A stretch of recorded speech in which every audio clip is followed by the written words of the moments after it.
the organizing committee and the co-founders, Mr. Jason Ho and Mr. Gang Lu, for their initiative in highlighting the technologies and innovations that are critically needed today to address our global challenges. I also wish to express my gratitude to the United Nations entities who work diligently in making this Sustainable Development Goals Summit a reality, and all the partners of the United Nations who will be addressing the summit today.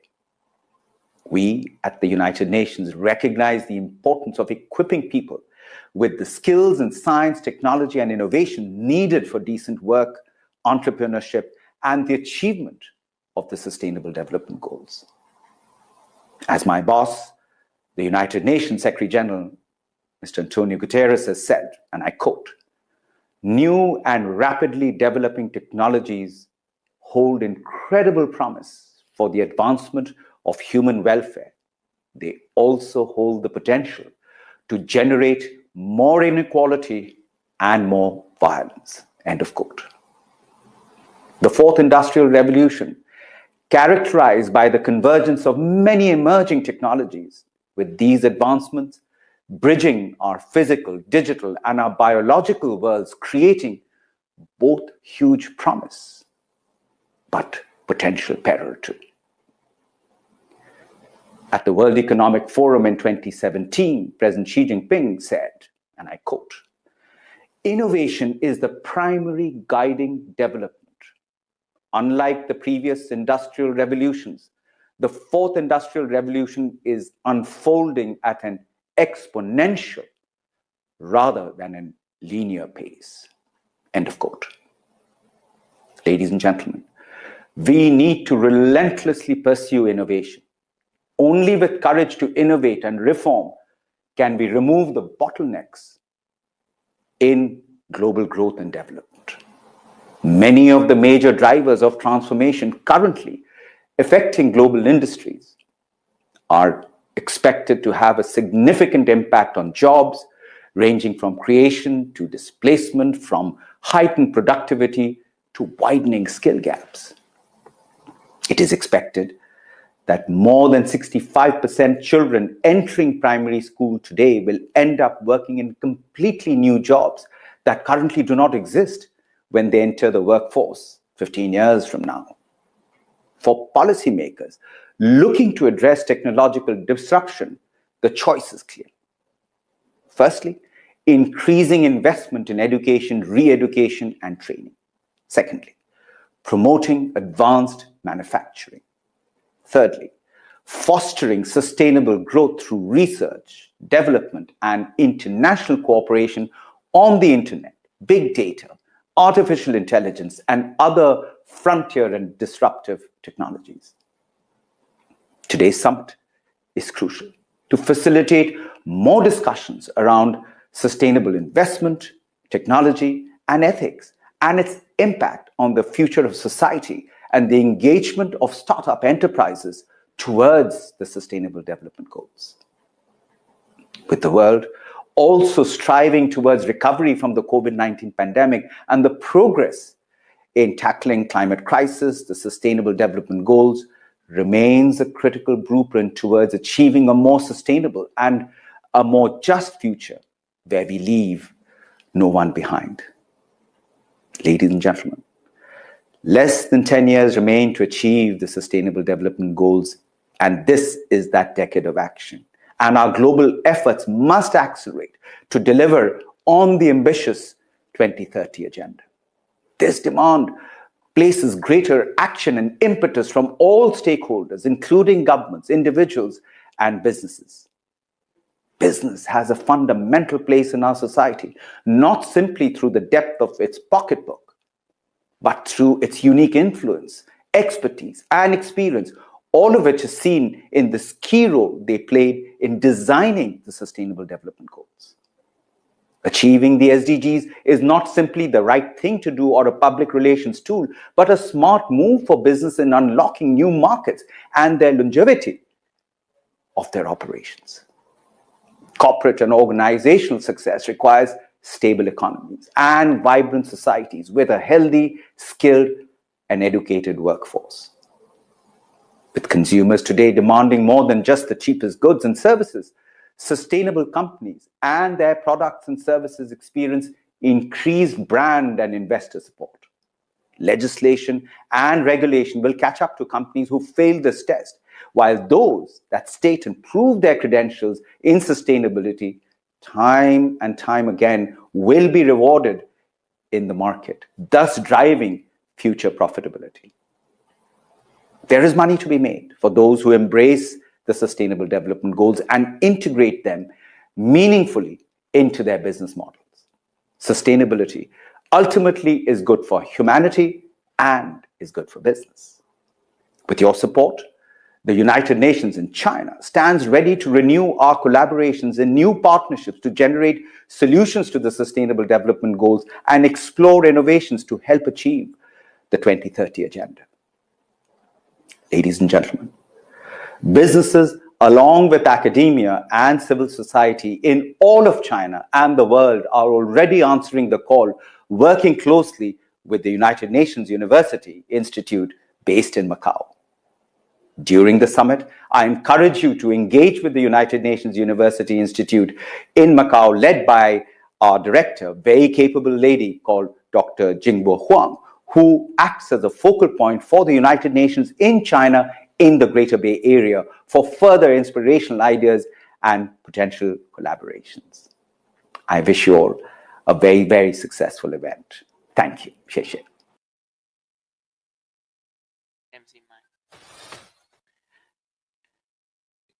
Thank you, Mr. Chatterjee. 谢谢常启德先生。那么接下来我们即将进行本次 SDG 峰会的第一场圆桌论坛。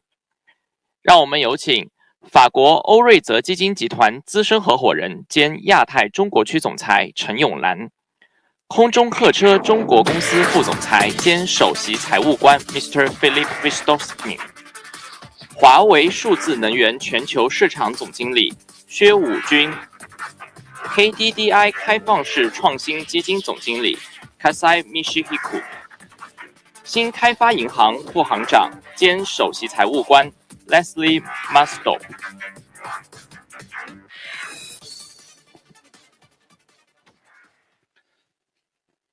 Distinguished guests, ladies and gentlemen, welcome to the first panel of the SDG Summit.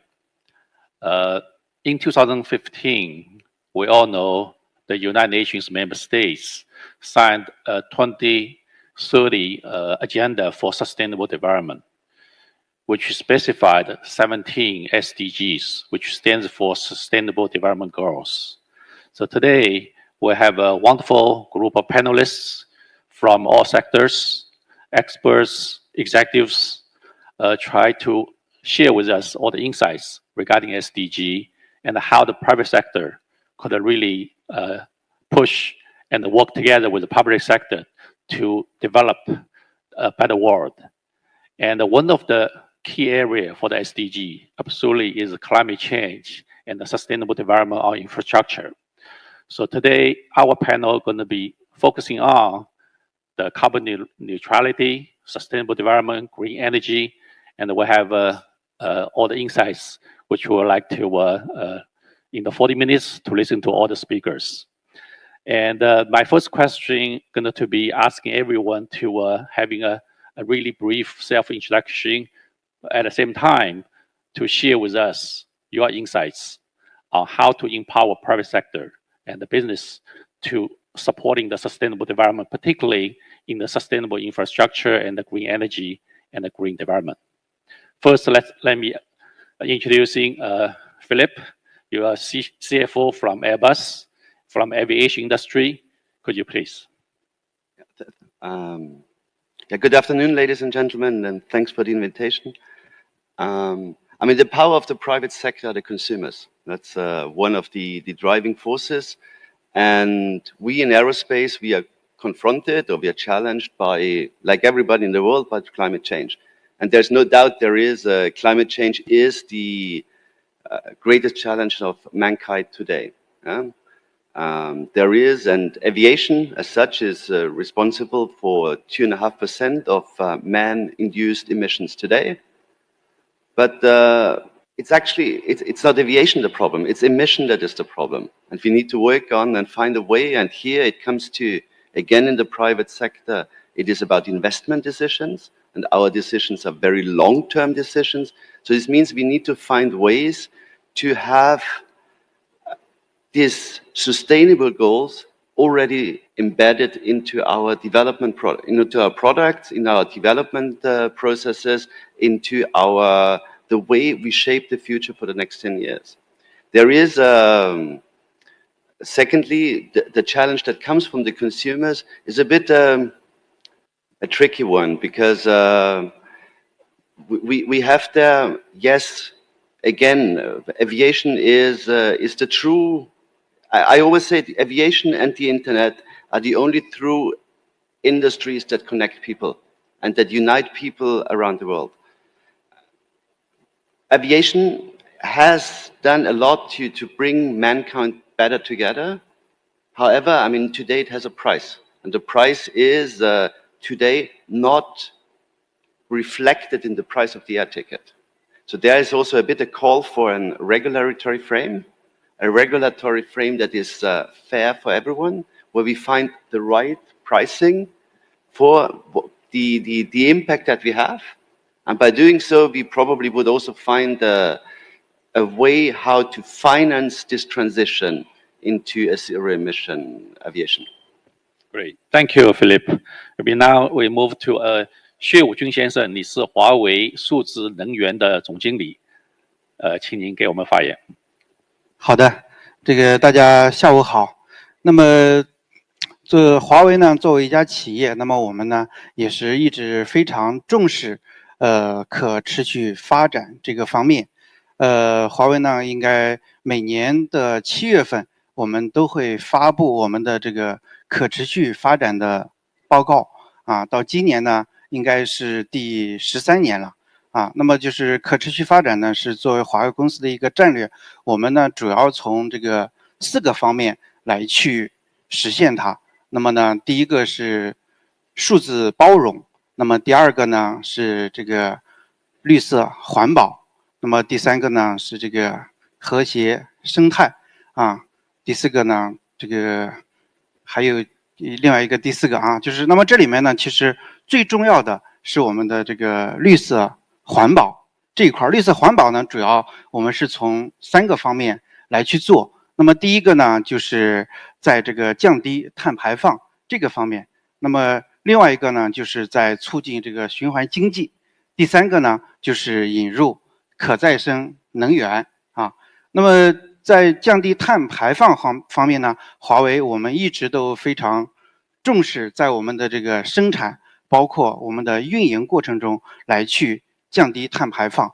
那么呢，2020年我们的这个单位销售收入，它的一个这个碳排放应该比2012年下降了差不多33.2%，应该是超额完成了我们2016年承诺的目标啊。那么第二个呢，就是在促进可循环经济方面，我们的这个产品的这个材料，包括包装的材料，我们也都是在这个最大化的去使用那么可循环的一些可降解的环保材料。最后一个可再生能源，引入可再生能源方面，我们也非常的重视。那么比如说我们在华为在松山湖我们的这个制造工厂的屋顶，以及我们的这个杭州研究所，还有我们的这个南京研究所屋顶上都装了光伏的发电。那么这些加起来19.5个兆瓦，每年差不多可以发电1900万度，那么相当于降低碳排放差不多在9000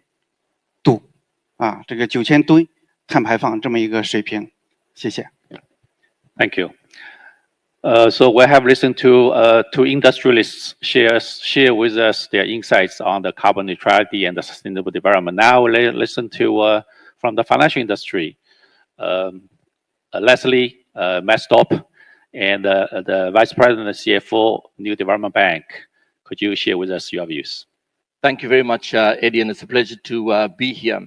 I think the financial sector have a very critical role to play in this drive towards carbon neutrality. As you know, today we have a very high degree of consensus around climate change. Most companies throughout all the industries have announced targets to be carbon neutral by 2050. What this will usher in is a whole series of changes in business models, technologies, as companies need to adopt new approaches in order to reduce the carbon intensity of their production processes. Within that, finance plays a very critical role. So you will see, in the process have already started, where banks will put in place new green financial instruments. Central banks will use the power of regulation to ensure that commercial banks encourage customers, that they in turn provide more financing in the green space. I think more importantly, what this has ushered in is a realization that consumers, that individuals can play a very powerful role in this green transition. What do I mean by that? You will see today most surveys suggest that young people, for example, are much more conscious of how their choice, the consumer choices, what they buy, looking for energy efficient solutions and so on, that they as individuals can also impact on the climate change agenda. This is not something for the banking sector, for central banks, for governments. It's a societal transformation that is underway. And then I would also like to say that this is probably the biggest, one of the single biggest wealth creation opportunities, because those, as said the United Nations resident coordinator in the United Nations have just mentioned, that those companies that can successfully innovate and provide green products, green solutions, will become the most successful ones and will eventually command a bigger premium in the market. One of the biggest changes that have happened recently is that asset owners, traders, everyone is factoring in climate risk into the valuation of companies. So we are very encouraged as a development bank by this consensus that have emerged over the last couple of years. The SDG is already now 6 years old, but I would say the last few years it has reached a new momentum. Thank you. Thank you, Leslie.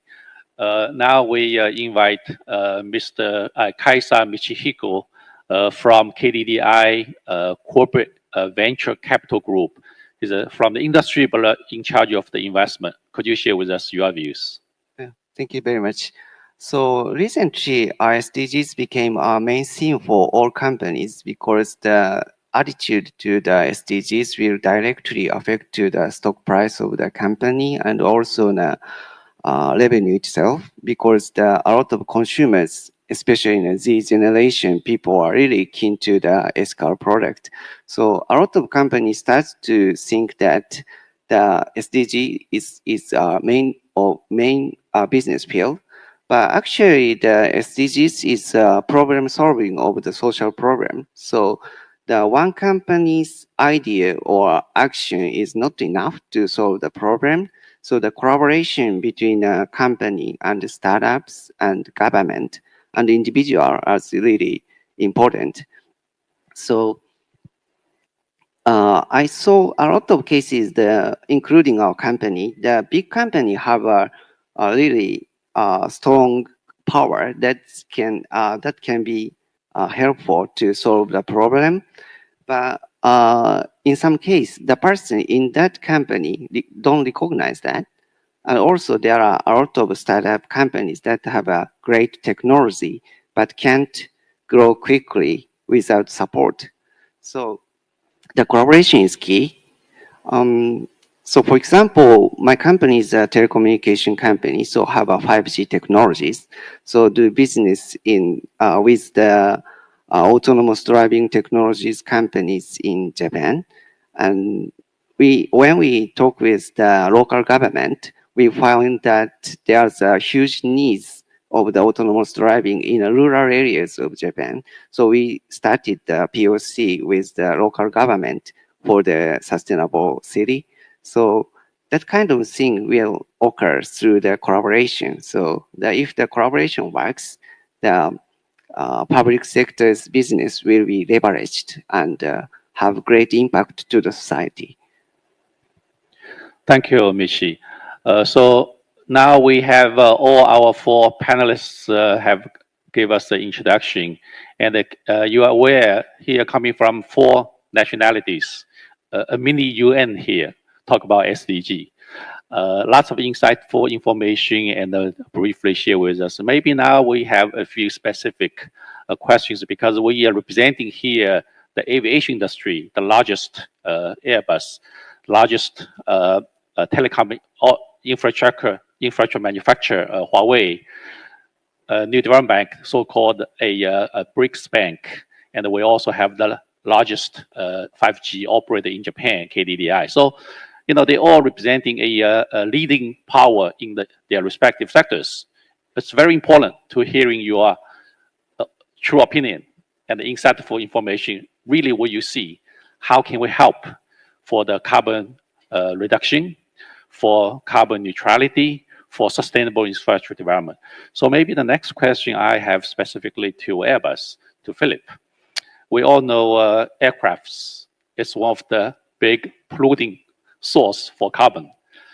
Also, there are a lot of talking about and debating on whether aircrafts could be using renewable energy instead of gasoline. What's your view on this, and how you see the future trend? Thank you. At Airbus, we are a pioneer of aerospace. We are pioneering aerospace, and as such, we understand that we have a responsibility, but also society expects us to have a responsibility for a better world. So this is the one thing. At the same time, we are also proud not only of what we do, but also how we do it. Based on these two very basic thoughts, there is a path, a roadmap towards climate on carbon neutrality, and we understand ourselves to be a leader on this, a lighthouse. Oh, yeah, actually, we are a lighthouse on this path. Airbus, as many others in the industry, has committed for carbon neutral growth after 2019 or versus a 2019 baseline. This means that even if aviation continues to grow, which will be the case, we are ready to offset this growth through a financial mechanism. Secondly, Airbus has committed to be net CO2 emission by 2050, as many others, again, in the industry. And we're working on that. And being the OEM, there is two major technologies that we see that will change that. First of all, we are betting on hydrogen, and we have committed to our, in particular to our founding nations in Europe that are heavily invested into that, to have the first hydrogen-propulsed aircraft flying by 2035. Additionally, there is a more mid-term solution, which is sustainable aviation fuel. This means a fuel that is not that is based on biofuel, that is based on algae. We are working here with the engine manufacturers to get it certified. We are working here together with the regulatory and the infrastructure providers to create a market. There is no market today available because it's too expensive. So we need to make sure that there is an incentive for the airlines to take it. At the same time, there's an incentive for the ones that produce to make money out of it. This is the midterm, but the long-term vision that we have is hydrogen. So European Union announced the timetable for carbon neutrality is 2050, which is the same as the UN set dates. Do you think by then Airbus and the aviation industries could become one of the really to help to reducing the carbon emission? And because of the new technology you already mentioned, the hydrogen power engine or other measures. So do you think in the 30 years it's achievable from aviation industry? 2050 seems far away, but we are working on that today. First of all, just with existing technology, I come back to the aircraft, we have reduced emissions by 2.1% every year. Secondly, and this has saved 10 billion of CO2 since 1990. This is not disruptive enough. This is not going to make the game changer, but there is a constant route towards neutrality. The peak we have behind us at Airbus. There's secondly, everything that is in our production, that is in our design and development process. There again, the peak is behind us. If we get this 2035 ready and aircraft with hydrogen fly, and there is sufficient green hydrogen available, 20 years later, we should be carbon neutral. There's a good way to go there. Great, thank you for very encouraging to hearing your vision and the strategy and moving forward. Thank you. 吴总，你们是为全球最大的通讯基础设施的制造商，并且你们近年来看到你们有很多的智能设备投放，那你们作为一个通讯设备的一个制造商，你们如何来帮助减排？就针对你们的用户或者行业，有没有一些具体的手段、措施和一些战略，能跟我们分享一下？好的，谢谢。那么华为呢，就是作为一家这个通讯设备的公司啊，在以前，那么我们呢非常这个注重通过技术的创新来帮助客户来实现那么他们的这个价值和目标。那么在现在呢，碳中和已经成为了这个全球最广泛的共识。应该现在呢有140多个国家都提出了自己的碳中和的目标，所以我们的客户也都非常重视那么碳中和方面的目标和他们的计划。那么呢，应对这个诉求，那么华为我们专门在今年的6月份也成立了华为数字能源技术有限公司。那么主要呢就是致力于把我们在这个数字技术和这么多年这个包括电力电子技术的积累，把它融合起来进行创新，去提供一系列的这个低碳化的就是供电的解决方案，帮助客户来达成他们的这个碳中和的目标。比如说在发电方面，因为我们知道这个碳中和未来要实现碳中和，主要是这个碳排放，对吧？要降为0。那么碳排放主要的来源其实40%是来自于电力，对吧？还有25%来自于工业，还有21%来自于交通。而这里面基本上电力的主要都是这个化石能源，对吧？那么交通主要是我们的这个交通汽车的这个燃油的排放。所以呢，最核心的其实碳中和最核心的是一个能源的变革，就是用可再生的能源去把这个传统的化石能源给它这个替换掉啊。所以在这方面呢，就是华为我们从这个发电，对吧？就是怎么样去清洁的发电，到比如说这个在用电方面怎么样去节能的这个用电，高效的用电，再到这个比如说我们刚才提到的这个交通的这个电动化，都提供了一系列的解决方案。举个例子，那么在这个光伏的发电方面啊，大家知道，比如说这个以前的水的发电或者是煤的发电，它的机组的数量是非常少的。比如说像三峡电站20个吉瓦，它的装机量只有26个机组。而如果我们装20个吉瓦的光伏，那么呢，需要的这个数量可能是5000万块组件，也就是说有5000万块个发电单元。那怎么样将来去保证这么大数量的发电单元都能够在他们的生命周期里面始终处于一个最大效率的一个发电的状态？这就其实要靠我们数字化的技术来保证。所以华为呢，就是我们把数字技术和电力电子技术融合，推出了一个智能化的光伏解决方案，去让它发电量能够提升2%到3%，把它的运维成本能够降低50%。举个例子，以一个比如说在中国的西北一个100兆瓦的这个光伏电站为例，它的这个组件的数量差不多是这个30万块组件。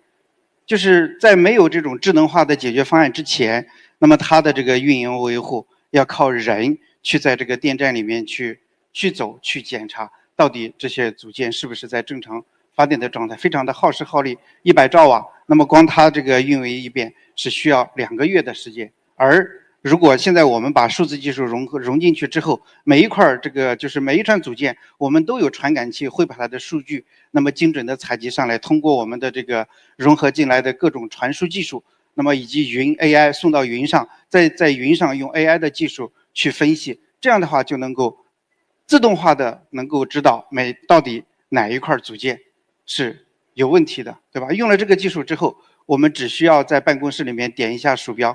这个20分钟就可以给出一个精准的报告，就是不但如此，而且还可以指导你每一步怎么样去把它修复好。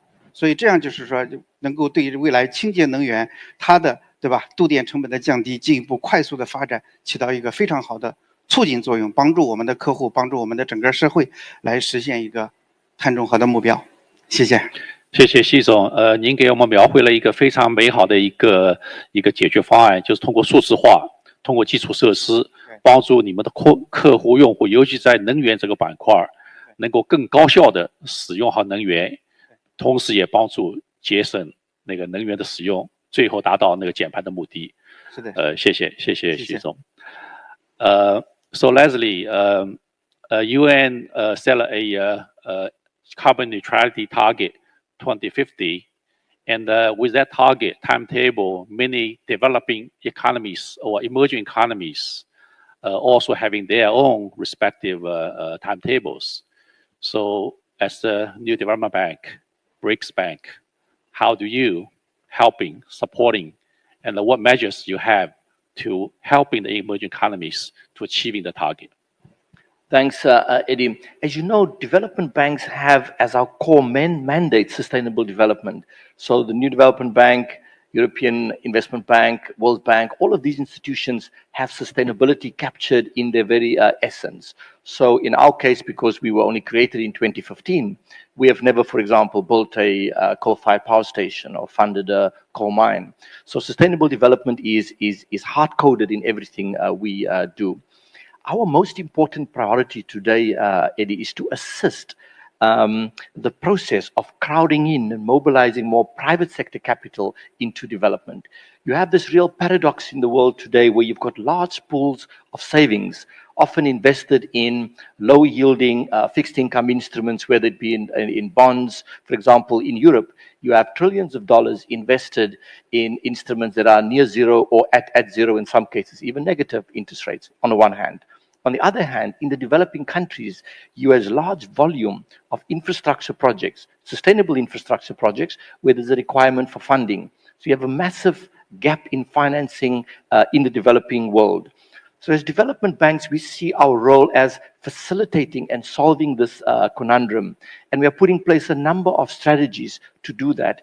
Because unless we do that, the developing countries will be faced with a very uphill battle. As you know, the developing world bear less historical responsibility for the climate crisis we're in today.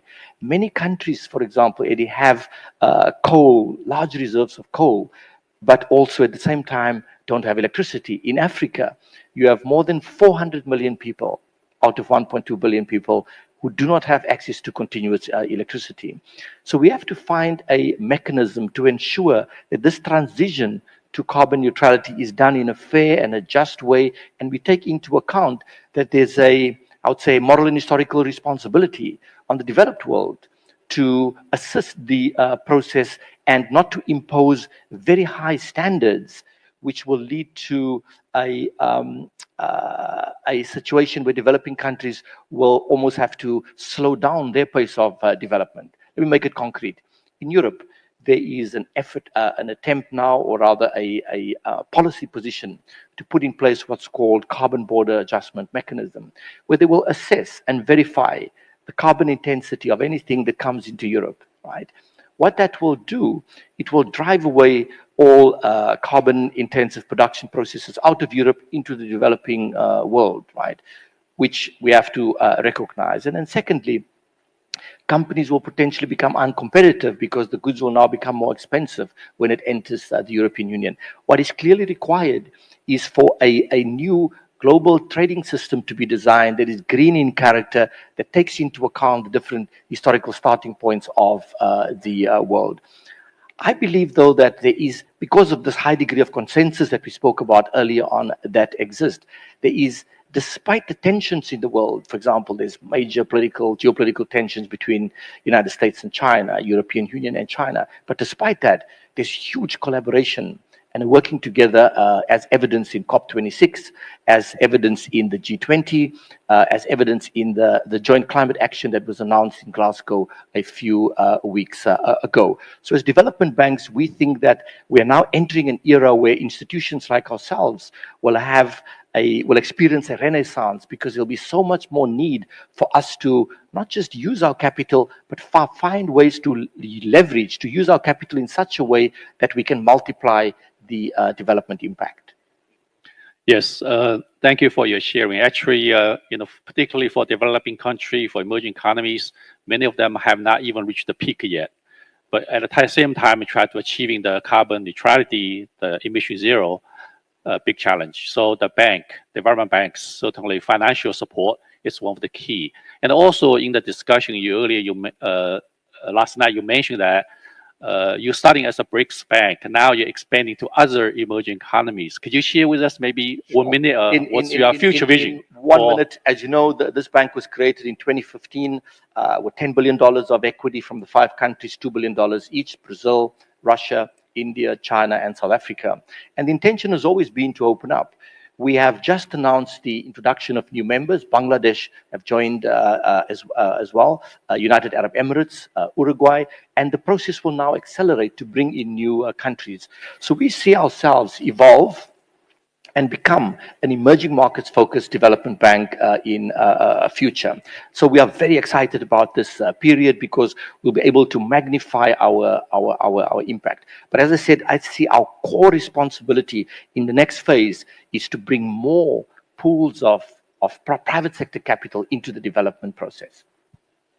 Thank you, Leslie. Great. And really, I think we really need a lots of capitals from your type of financial institution to help in the developing countries for achieving their green development goal. Thank you. Michi, I think you are a very experienced corporate venture capital practitioner. KDDI is 5G operator, but you also have a department which is dealing with the venture capital investment. So how do you see as a corporate venture capital perspective to supporting the sustainable development in your scope or beyond your scope? Please share with us.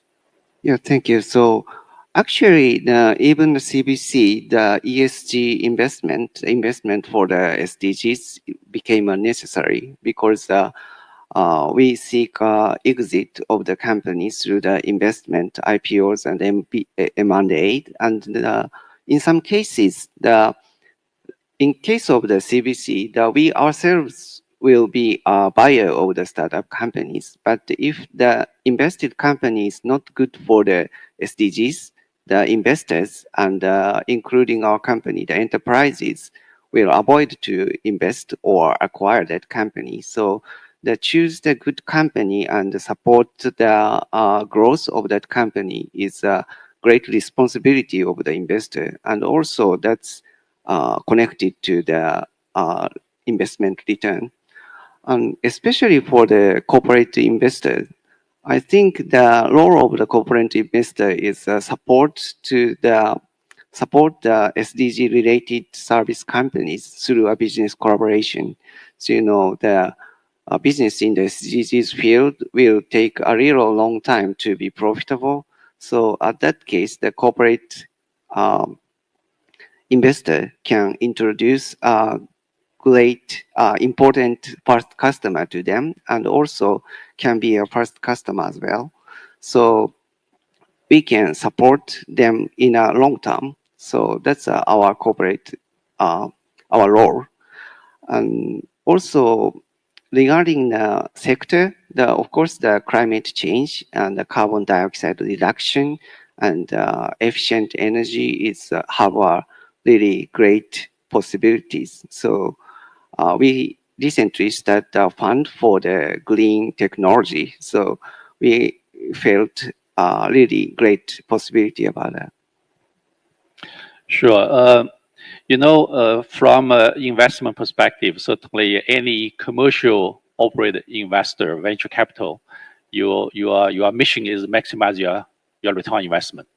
But at the same time, today we're talking about impact investment. You also have to be a responsible investor. How do you balance from your setup? Do you balance or you don't balance? Share with us your views.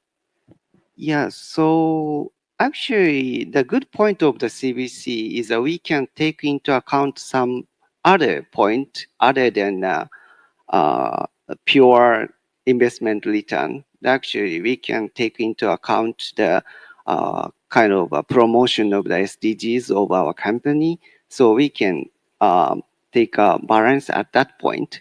So sometimes the SDGs related company will take a little long time to be profitable, but we can take advantage regarding the promotion of the SDGs or something. So we can take a balance about that. Yeah. So if I understand correctly, you do try to balance internally between a long-term driven SDG type projects or very commercial, profit-driven project. Your balance between among yourselves. Yeah, I think this is you know, Michi actually told us a very a promising trend from financial industry, from investment industry. Everybody now thinking about impact investment because we really have to balance the corporate ESG, the UN SDG targets, not only focusing on maximize the return on investment. You also have to share the responsibility as an investor. So with all that great sharing from all the panelists from wonderful industries, all the leading players, I hope this panel will leave the audience a big encouragement and seeing the trend we are all working towards to sustain for the sustainable development, for green development. We're all working on the framework of UN SDGs, and we're all working towards the timetable of carbon neutrality within the next 30 to 40 years. So the world will become much better than today. With that, thank you all the panelists, thank you all the audiences, thank you very much. Thank you.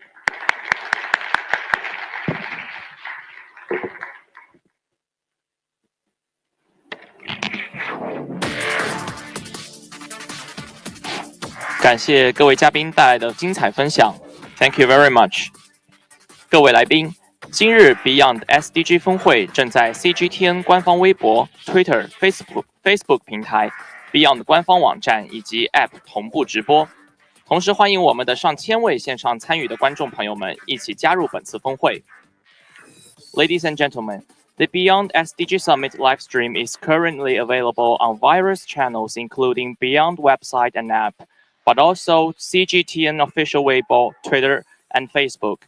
We are happy to welcome thousands of participants watching this summit online.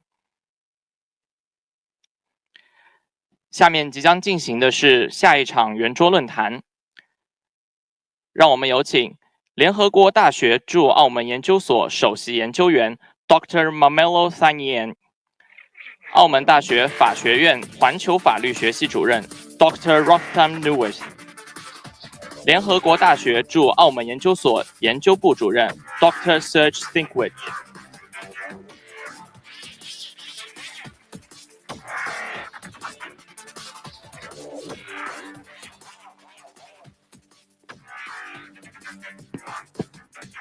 大家好，我叫黄金波，是联合国大学驻澳门研究所的所长。非常开心听到大家，我们整个这个分会都是关于联合国的可持续发展目标的一个分会。我们今天要讲的一个话题叫人工智能和伦理。大家可能感受到人工智能在我们生活当中的方方面面，从日常生活到这个灾后的这个重建，一直到这个自动驾驶车等等，就是真的是我们每一天都离不开人工智能。但是人工智能为什么要扯到伦理这件事儿？那为什么联合国要关注这件事儿？那么联合国大家也知道，联合国的主要的这个核心的一个观念就是不要让任何人掉队 ，leave no one behind。所以这个核心的观念是在这个 SDGs 当中，还有在联合国的这个宪章当中的一个核心精神。那么从这个角度来讲呢，也就是说我们在讲这个科技、讲人工智能的时候，比如说它的算法后面是不是有一些偏见啊，在数据上是不是有一些不完整啊，等等，这些都是我们会比较关注的一个话题。所以人工智能和伦理在最近呢是非常热的一个话题，大家也可能知道，在11月24号呢，联合国教科文组织刚刚发布了一个叫 Recommendations on Artificial Intelligence and Ethics for the Artificial Intelligence， 就是 UNESCO 最近刚刚发布的，它就是给我们全世界各国作为一个标准的一个设定和一个参考。所以这个就是为什么我们要做今天的这场 panel。那刚才我那个主持人也介绍了我们这几位专家。那么我们为什么请这几位专家？因为首先人工智能和伦理这件事儿，不仅是一个听起来是个技术性问题，那同时它也是一个法律性的问题。它也是一个伦理性的问题。那么，所以我们今天有不同方面的专家，都是我们首先有我们那个联合国大学的就是研究部的主任 Dr. Sachs Distinguish， 他呢是在这个计算机学的专家，是做计算机建模以及这个灾后处理和管理，还有大流行通过建模的方式来做这个研究的这样的一位非常资深的一位研究人员。他以前呢也是在大学里面做教授。Dr. Distinguish, welcome 。然后呢，我这边还有这个我们的 Professor Rostam Nurworth， 他呢是我们的就是澳门大学，是我们的很好的朋友，澳门大学法学院专门是做国际法、环球法系的系主任。今天请到他的主要目的是为了我们在讲伦理和这个人工智能当中有一些法律的一些因素，以及在高等教学当中会有哪些的 implication， 他会在这方面呢给我们做一些阐述和分享。那这边呢是我们今天这个论坛的我们的就是 moderator， 就是一个主持人。然后他呢是叫那个 Dr. Mamelo Tignani， 然后他的主要的研究方向也是我们联合国大学研究所的，就是他主要研究方向包括网络韧性、网络安全，还有关于数据方面的。所以呢，那行，那就现在就是把麦克交还给 Dr. Tignani， 然后大家希望大家有兴趣的时候，可以在会后跟我们讨论，也可以到我们的办公室去，就在松山上，然后跟我们一起讨论关于人工智能和伦理的问题。谢谢。Thank you very much, Jimbo, for the introductions. And let me just start by congratulating the Beyond Expo organizers for this excellent Expo, and also for your attendance today. We have, of course, experts with us here who we are hoping to discuss a bit more in detail the issue of AI and ethics, as Jimbo introduced. Just reverting back to the introduction that was done by Sid earlier, just to frame this panel a bit more in detail. We established the SDGs in 2015, and within the framework, the role of technology is identified as significant. So within SDG 17, we have explicitly ICTs identified as one of the means of implementation of achieving the SDGs. There's been a lot of work that has mapped the different SDG goals to specific technology interventions. But more importantly, there's been recent work that has identified the role of artificial intelligence across at least 134 indicators within the SDG framework. So I think, as some of the previous talks I've mentioned earlier, there's great opportunity for technology and particularly artificial intelligence to advance sustainable development. But at the same time, of course, we are seeing increasing risks that have been highlighted, for example, in the recent World Economic Forum report, where they identify some of the significant global risks, so including cybersecurity risks, but also risks associated with artificial intelligence and the like. So it's important that as the global community, of course, we address this balanced perspective on artificial intelligence. And the pleasure today is that we have with us technology expertise and UN perspectives, as well as legal perspectives, to discuss this a bit more in detail. And maybe just to get us started off, I'll ask Dr. Sage Distinguish just to provide a bit of framing for us. As different stakeholders in this Expo, private sector, governments, academics, international organizations. Can you provide for us a quick overview of how can we start to think about artificial intelligence and ethics, and what are some of the perspectives that can help us untangle a little bit some of the issues at the core?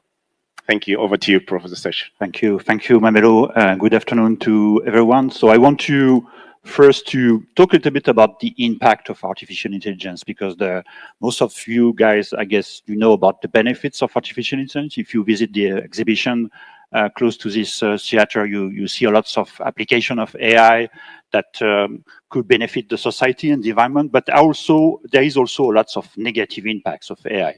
So I can cite some of them. For example, there will be an impact on the job market. We will see maybe some job that will disappear. For example, the people who are, for example, radiologists. So every time you need to recognize some patterns in images, maybe there will be some consequences on this kind of job.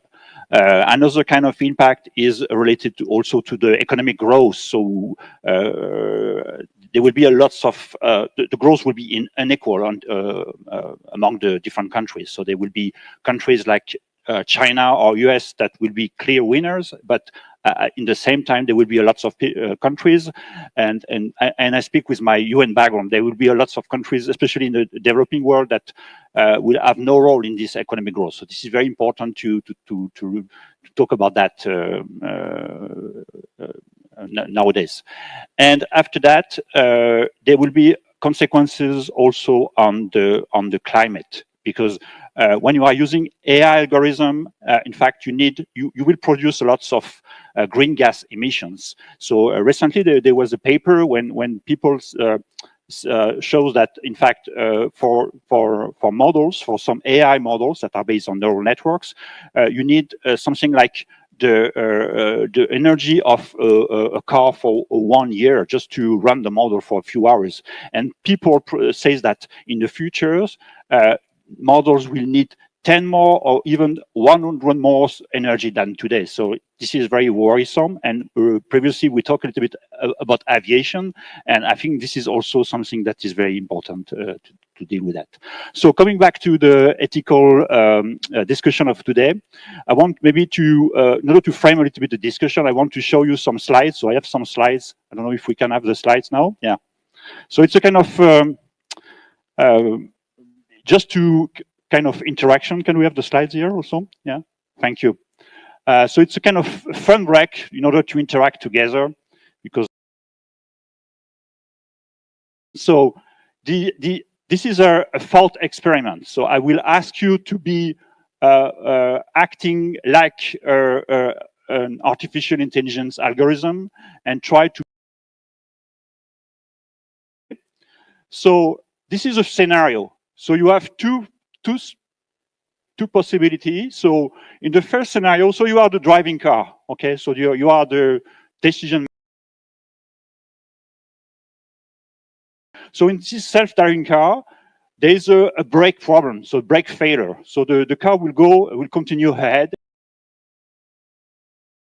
Will you go straight and maybe you will kill some dogs, so 3 dogs and 2 cats, or you take the other solution. So you go on the other side and you will kill some people, a girl, a baby, a large man, etc. So what would be the decision?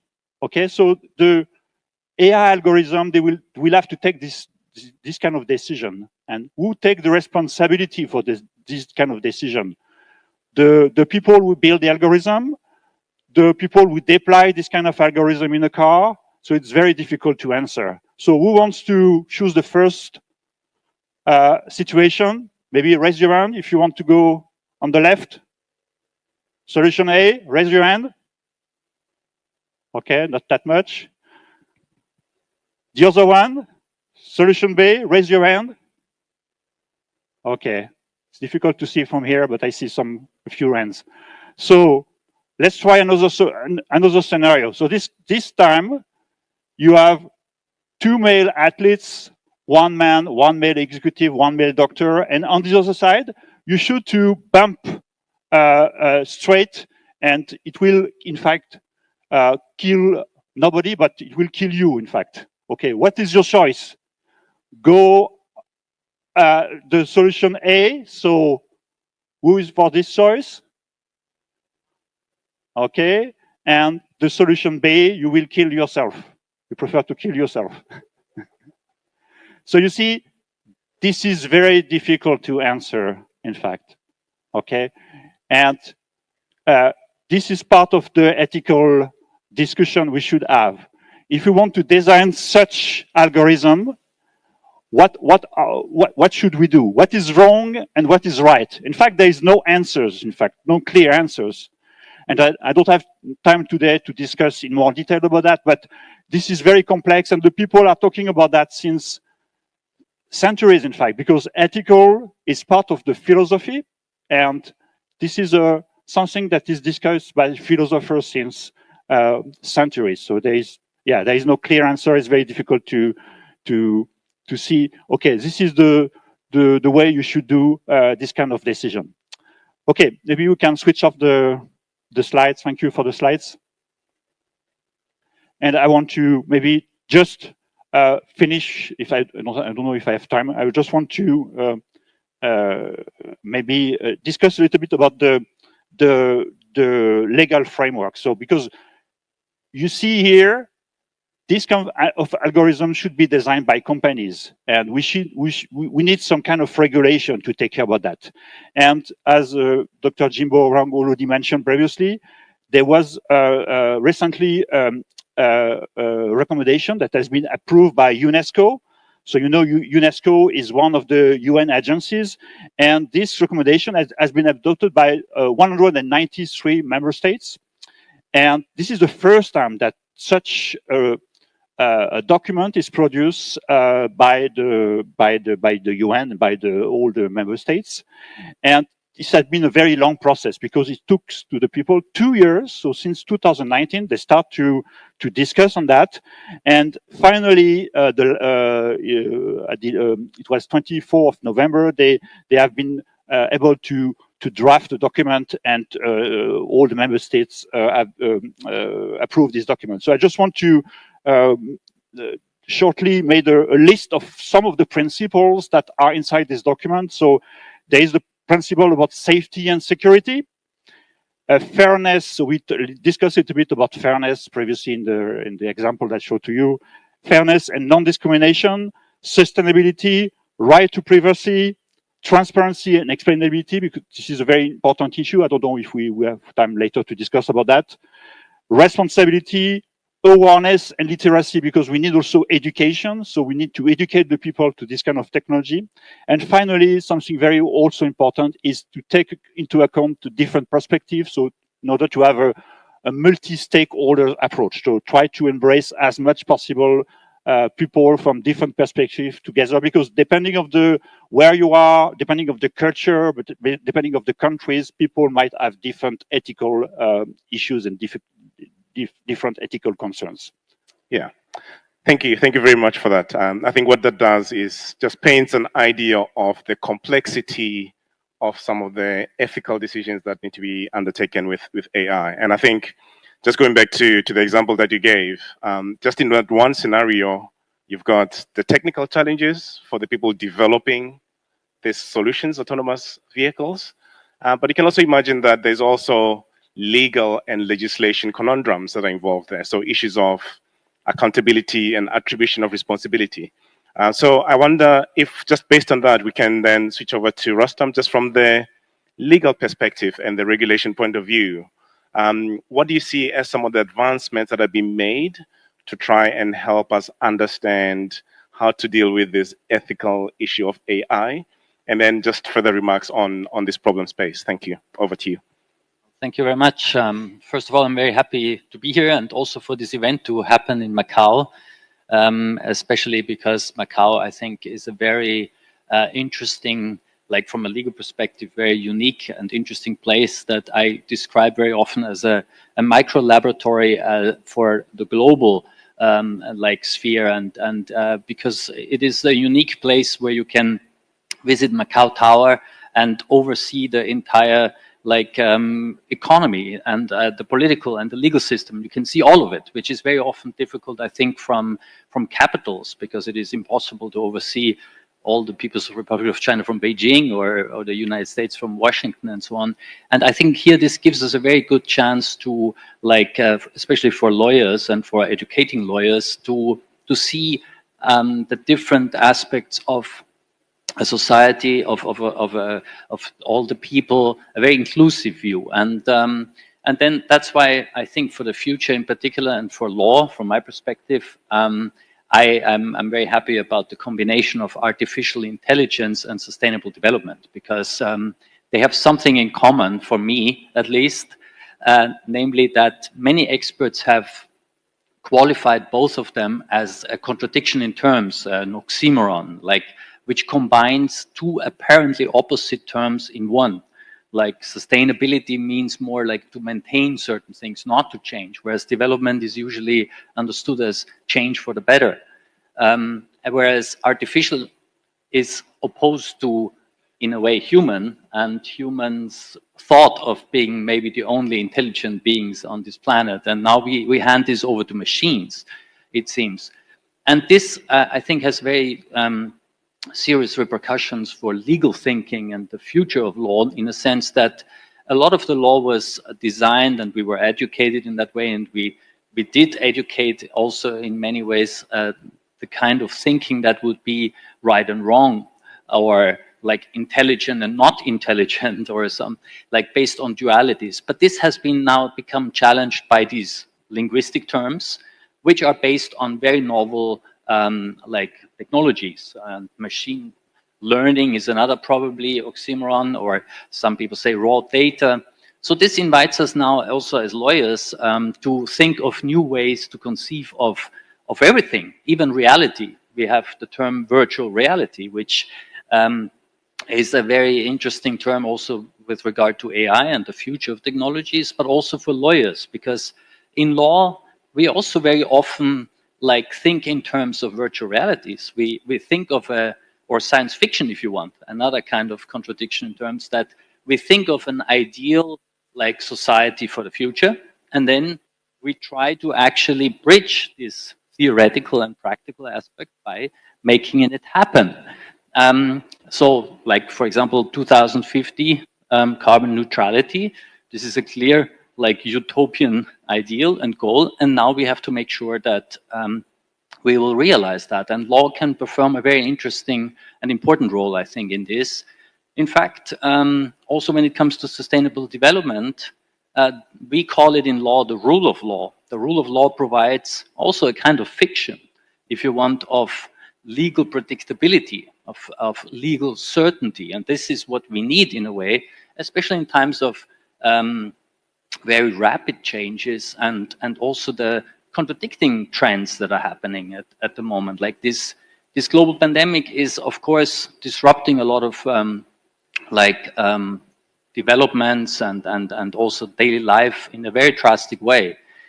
But it also provides, I think, opportunities that we must kind of take and in order to realize the goals that we have to set, and we have with the sustainable development goals, I think, a very clear like idea already of what is necessary, and now we have to implement the right measures to make these things happen. And of course, this also, as I said in the beginning, these contradictions in terms like artificial intelligence, sustainable development, can no longer like maybe be only framed in this yes or no, right and wrong thinking. And in a way, the trolley problem that Serge just showed is a very also a very good wake-up call, and that for law and for artificial intelligence, to make sure that we, because it is a paradoxical problem, how to get out of this problem without harming someone at least. And I think the only answer I can find is we should try not to find ourselves in the situation of such a trolley problem. And this is what requires forward thinking now, where law can help in order to like bring on board also as many views as possible through, because law is also a language. Law is, like we see in international organizations, they provide like negotiation and dialogue and cooperation platforms, which is extremely important, because the only way I think we can make sure that artificial intelligence and sustainable development we realize and we maximize the positive goals, it requires a very good understanding, common understanding of where we are and where we are going. And this, I think, is also something where law can contribute. I think I stop here for the moment, and then maybe I can say something about the negative aspects of artificial intelligence. Yeah, that's great. Thank you. Thank you very much for that. The one issue that I want to maybe pick up a bit on is what you mentioned earlier, Serge, the fact that there's efforts around the world to define some of these ethical standards and guidelines. And of course, we've seen that happening extensively. We've seen companies developing their own AI ethics principles. We've seen countries doing a similar approach. Earlier this year, I think the Ministry of Science and Technology in China also released the Code of Ethics detailing how do we adopt AI in a way that is sustainable, that is ethical. And lots of countries around the world, I think there's almost over 150 different of this kind of instruments. So I think one of the questions that comes to mind immediately is, how do you start to harmonize at a global level? How do you start to harmonize across these different principles? As you said earlier, of course, ethics, right and wrong, it's very heterogeneous, very different. How do you start to harmonize across the different stakeholders? But I think more importantly, what do you see as the role of organizations such as the United Nations towards providing a platform for harmonizing perspectives around the world towards more ethical AI? Over to you, Serge. Yeah, it's very complex question, and yes, as you said, there is something like 100 or maybe 200 now, or different documents around the world, so done by companies, done by countries, or also professional sectors. So, for example, the IEEE, they recently have done something like that, and so we see lots of these principles, guidelines everywhere. So we need to harmonize these different documents, guidelines, and I guess this is only the UN can do that. So we need to have an overarching organization to take care about that. But the problem after that is how to because everyone is coming from his own perspective. Everyone is having his own cultural background, for example. So I guess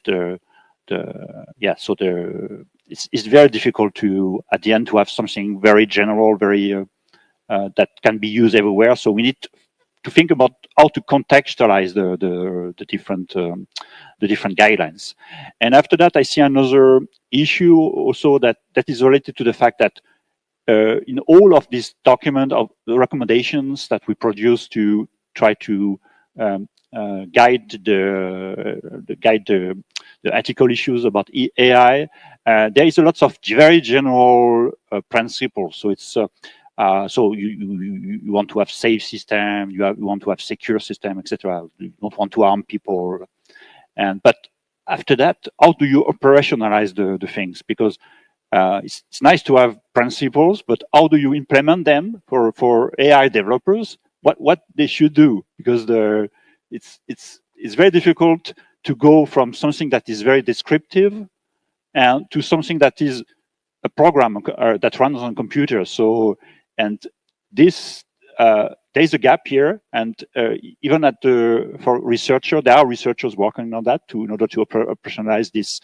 to go from the principles to the implementation. But this is still something very difficult, and there is no clear answer, and there are lots of research issues behind that. Thank you. And I think we've seen that definitely, for example, in the recent UNESCO agreement as well, as you're saying, where the principles are defined at a very high level, just in terms of, things like safety, things like transparency, accountability, etc.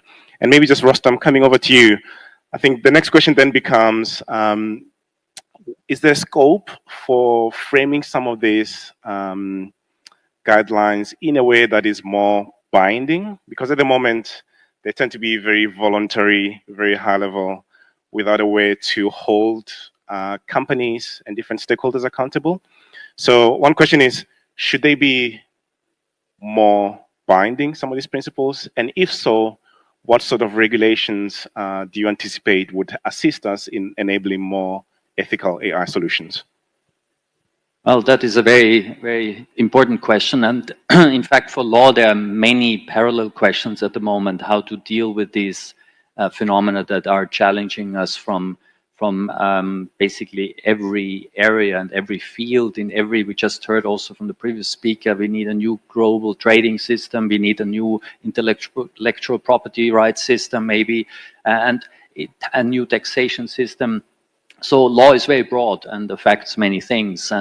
But of course, one question is, I think that is crucial, I want to emphasize, is the coherence of between the different legal systems. And one thing is not only different legal systems in terms of the global, the global sphere, like that we have different legal systems, but also legal areas in terms of tax law, trade law, innovation, intellectual property law, criminal law, civil law.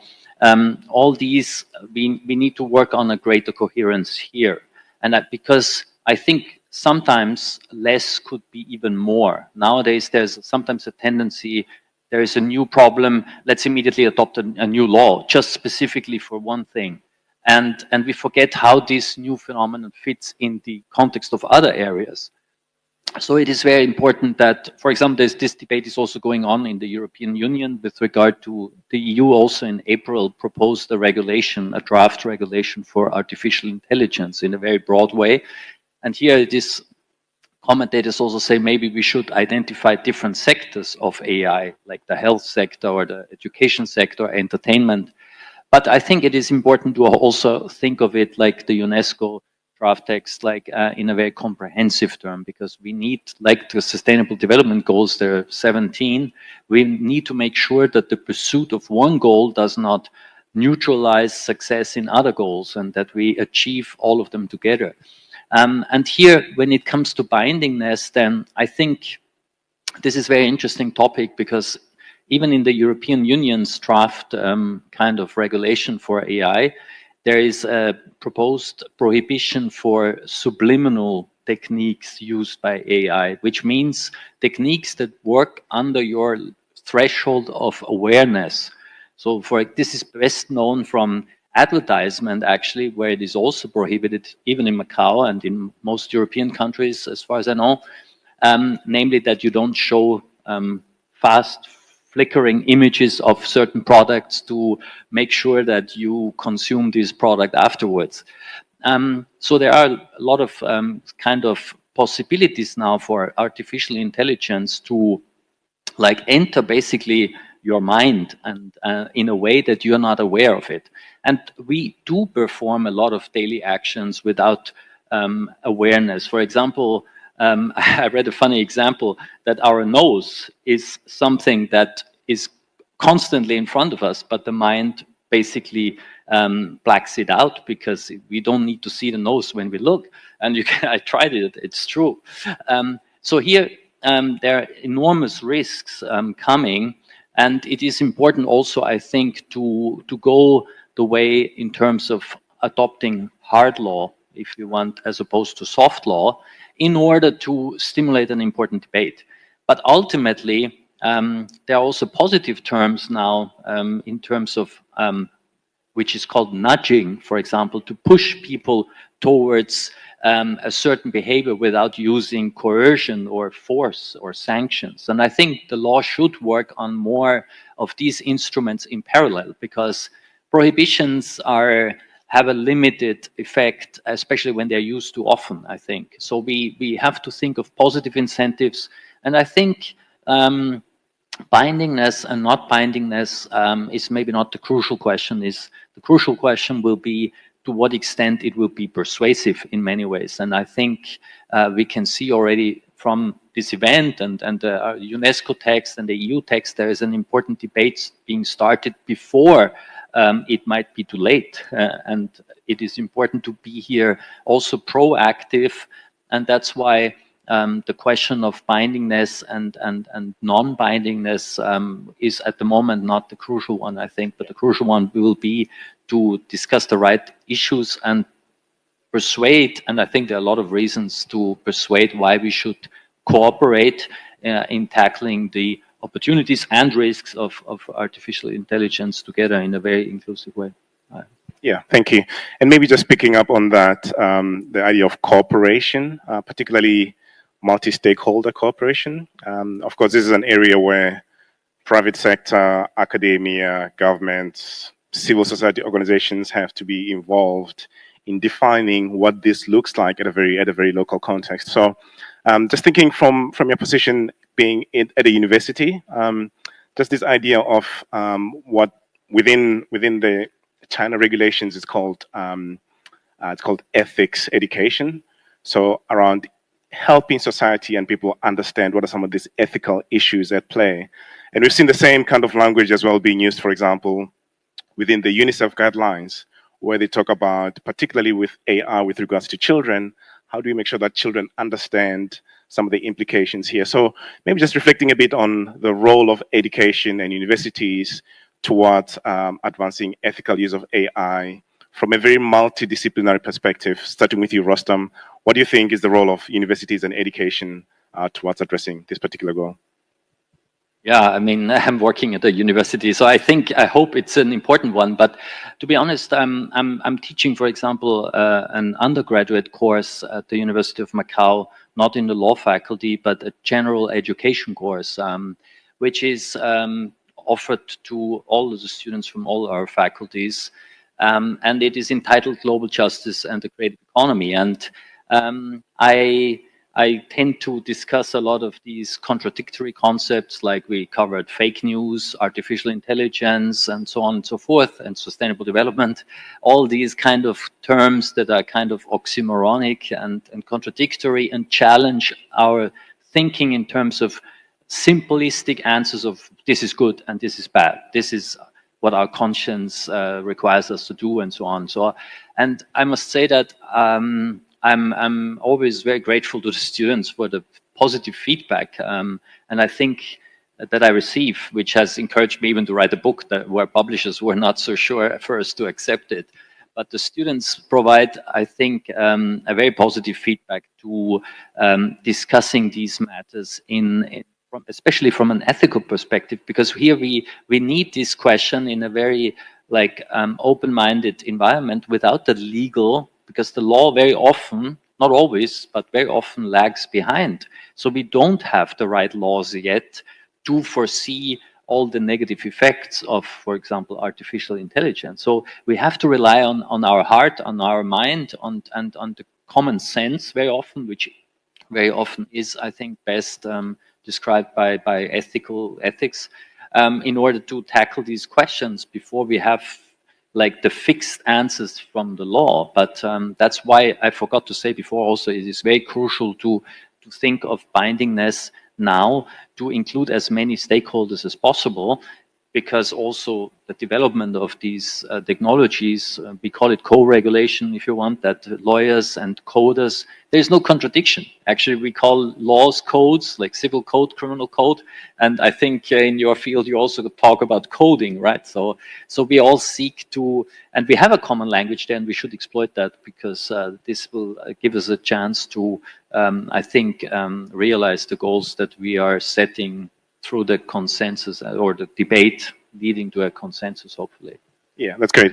And Serge, maybe just over to you, just reflecting as well on this idea of partnerships, particularly maybe reflecting as well on the role of the private sector in terms of shaping this space a bit better and collaborating with I want to say a few words about education, but because this is also something, I was associate professor before joining UN, so this is also something that is close to my heart. So I think this is a very important issue, and I remember when I teach, I already teach some very technical courses to students in computer science, and most of the time we are doing that in silos. So we are just talking about technical issues, but we are not talking about the consequences, the ethical issues. There is no multidisciplinary approach in order to try to see to place these technical issues in a much broader picture. So this is really something lacking, and I think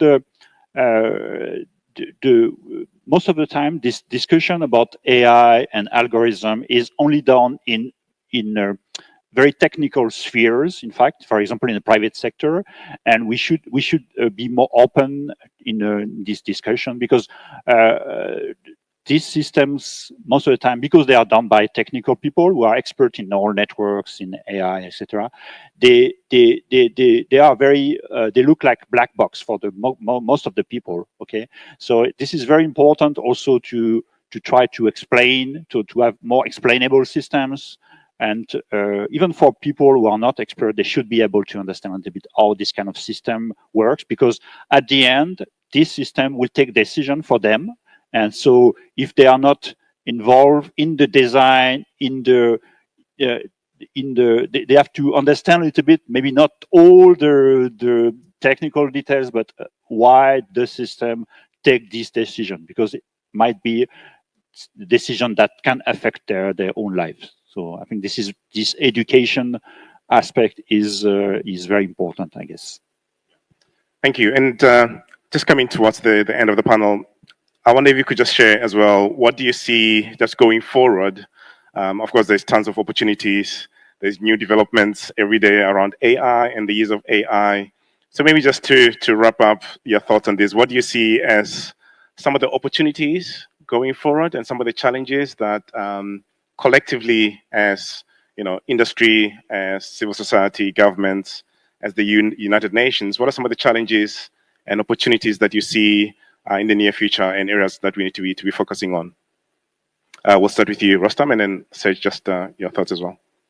Well, thank you very much. After struggling with these new technologies, and especially our times that are difficult, a lot of uncertainty, rapid change, I start to see also a lot of positives in that, namely, for example, the uncertainty provided by rapid change is also like an opportunity to maybe see the results of your efforts sooner. Because if somehow I feel like that years before, change happened much slower. So if that is the case, you may have to wait much longer for the results of what I think John Lennon called it once instant karma, in a way that immediately, and on YouTube you find a lot of funny videos where people do something and the reaction is instant, almost like, so if you are mean to some other person, you immediately get some bad luck happening maybe to you.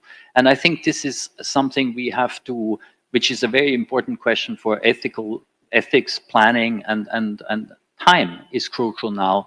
And we should really be, I think, aware of this, the importance of time and the potential to make those things happen that we, like the Austrian philosopher said, Ludwig Wittgenstein, he said once, what is thinkable is possible too. And I think we should in this way really formulate the ideas, act accordingly, and then I think we will also get to that destiny that we actually desire to get one day. That's great, thank you. Serge, just some quick thoughts on that as well?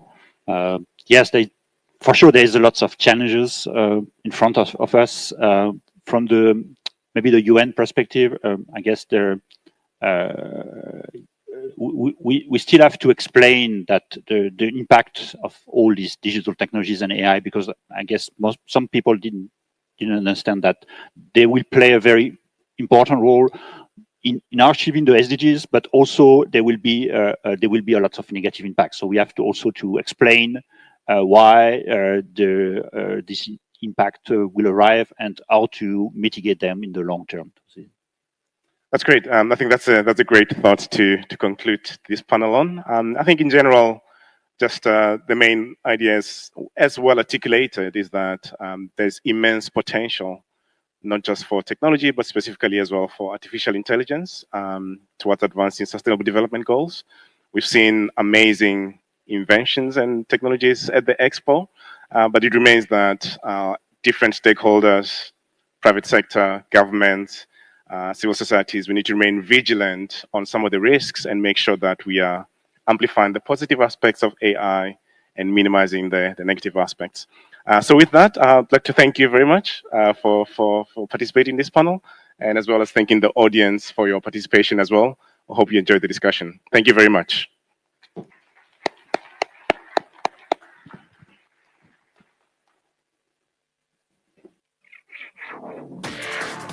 非常感谢各位嘉宾的分享 ，Thank you very much。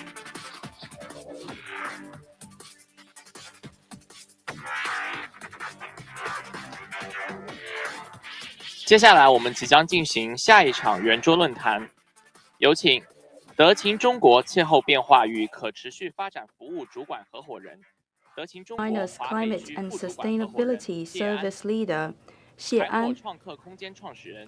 Founder of Chaihua Makerspace, Pan Hao, Director of Public Relations of SDG, Tong Wei, the CEO of Orca Tech, Zhu Jiannan, and CEO of Carbon Base, Song Hongkai.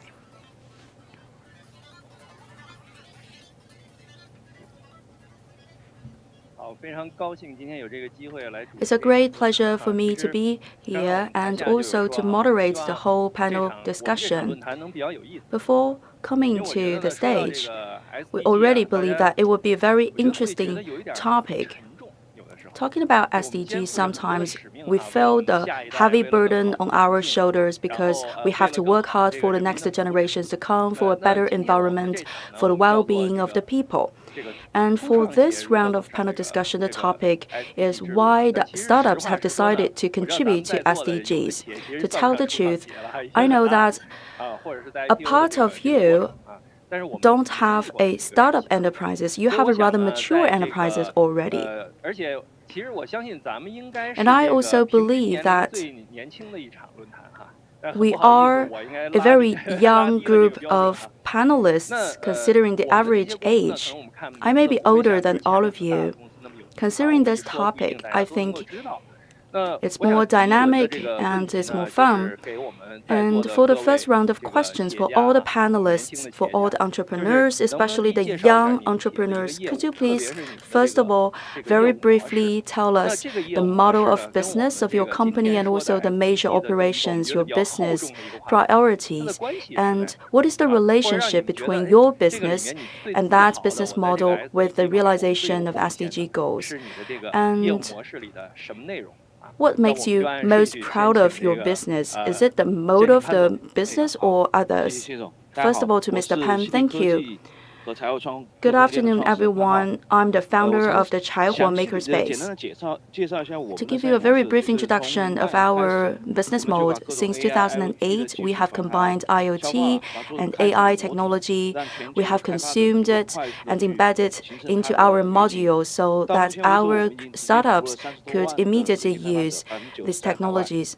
And more than 300,000 founders of startups, they have made profits thanks to our technologies, and they are distributed in different kinds of sectors. So looking back at our business, we are sharing the science and technologies with the greatest majority of people.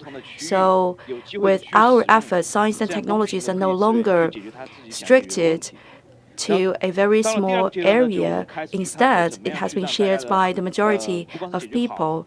And later, we would like to solve another problem. After solving the problem of how, we would like to discover new things, like for those areas with problems that have not been tackled with the conventional technologies, with the inventions, with hardware or software, we can find new solutions. For example, over the past years, we have worked in the smart agriculture, the supervision and monitoring of the carbon neutrality, and also the network of monitoring. Of course, only by our own efforts we cannot do everything. After the support system creation, our partners, they are the experts of different areas. So based on our technologies, they could move one step further so that they could also collaborate with us to further achieve the SDGs. So our priority of attention is to apply the AI and also deliver AI-based products to people that are in need of them in order to solve more problems in life. To Mr. Tong, please. Hello, everyone. My name is Tong Wei from SAG. SAG is specialized in agricultural-based technology. We are working in a lot of countries. We produce robots, unmanned vehicles, unmanned aircraft, and we are also working on Internet of Things. For the traditional machineries and also the traditional labor force, we know that they are the inseparable elements for the agricultural production. But today we have supported all those traditional forces with new forces, for example, the AI, etc. Because we are agricultural company, we work with the seeds, fertilizers, etc. Of course, it sounds like our business have not such a great relationship with SDGs, but still we believe that we can feel our responsibility. Our company, first of all, is quite closely related to the bees. You know, the bees, this insect, is a good friend of us, and they can spread the pollen. And through the distribution of the pollen, they can help a lot of plants to live. And over the past years, due to the degradation of the environment, we can see the reduction of the group of the bees, and their capacity of spread the pollen has also dropped. In the most famous biotechnology company, Bayer, they put up a slogan asking a question, how can we better protect the bees? So in Australia, we are helping out with the pollination of the fruit trees. So it's more like a mechanical-based pollination of the trees. Another business related to SDG realization is the reduction of water use and also fertilizer use. In the past, our way of application of water and fertilizer is not targeted, and usually some part of the fertilizer and chemicals will be rushed into the water, and with the touch of the human skin, it can damage our health, and it's also a great damage to the environment. And for our company, the chemicals we use, they can be separated and divided into a micron level, a very small particle. It can be avoided into entering into the soil and water, and you don't have to worry about the contamination of the particles. Every day we can enjoy cleaner water and also cleaner soil. So our business on a daily basis is closely connected to the realization of SDG. If you look at the essence, some people say that we have a very cool company because we deal with the unmanned vehicles and aircraft every day. And however, what we take more seriously and we cherish more is the clean environment and a clearer way of doing agriculture. So that is our ambition. Thank you very much. Hello, everyone. My name is Zhu Jiannan. I'm the CEO of Orca Tech.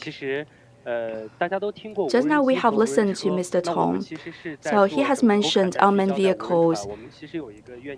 And we are also doing another type of unmanned machinery, that is unmanned boats. We want to make the waterbound transport more fun and cleaner. So we are doing two things. First of all, about the protection of the waterbound environment.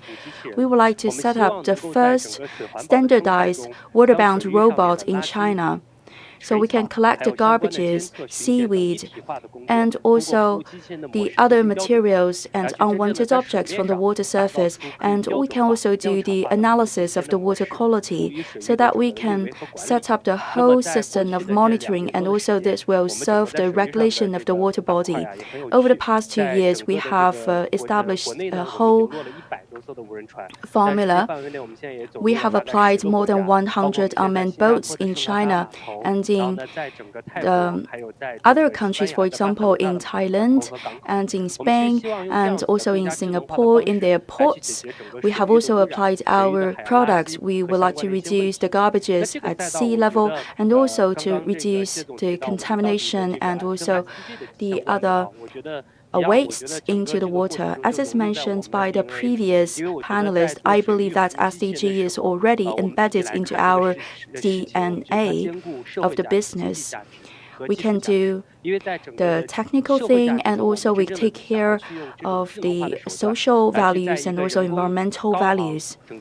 Today, with the AI technology, we can solve a lot of problems for this aging society and also at a lower cost and with smaller risks. And we have discovered one important and interesting phenomenon during the development of the unmanned vehicles.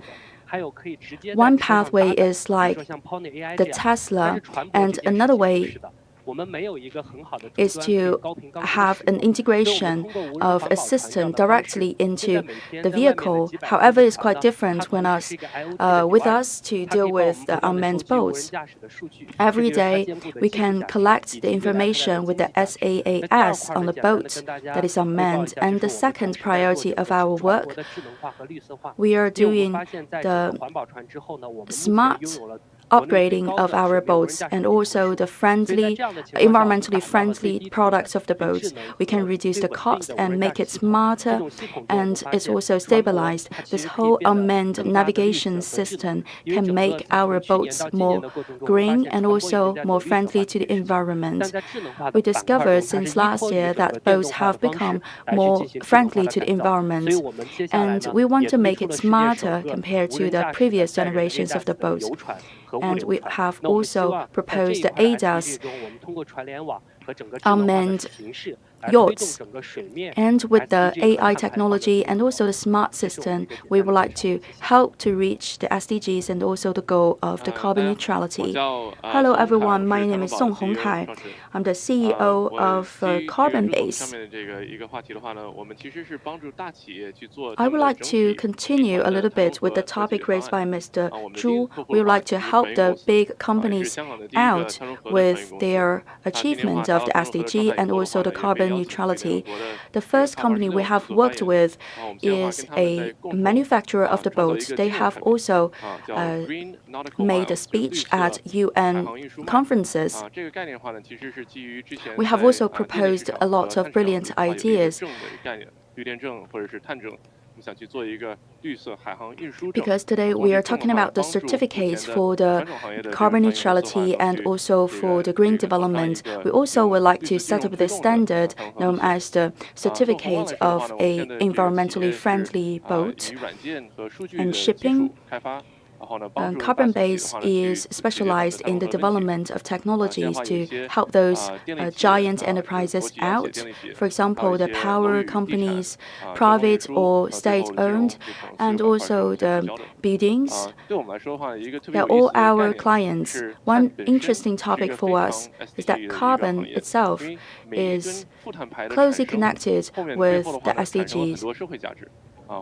If you can help to realize a negative carbon emission, then of course you are contributing to the realization of the SDGs. For example, we can use the biogas. Then for the reduction of every ton of carbon, then you can create an extra 460 RMB of social value. So when you can have a negative emission of the carbon, you are creating the social value at the same time. So we are dealing with the carbon. We would like to train those companies and turn them from a positive emission to the negative emission companies. Thank you very much for your brief introduction, and I'm so inspired by your introduction.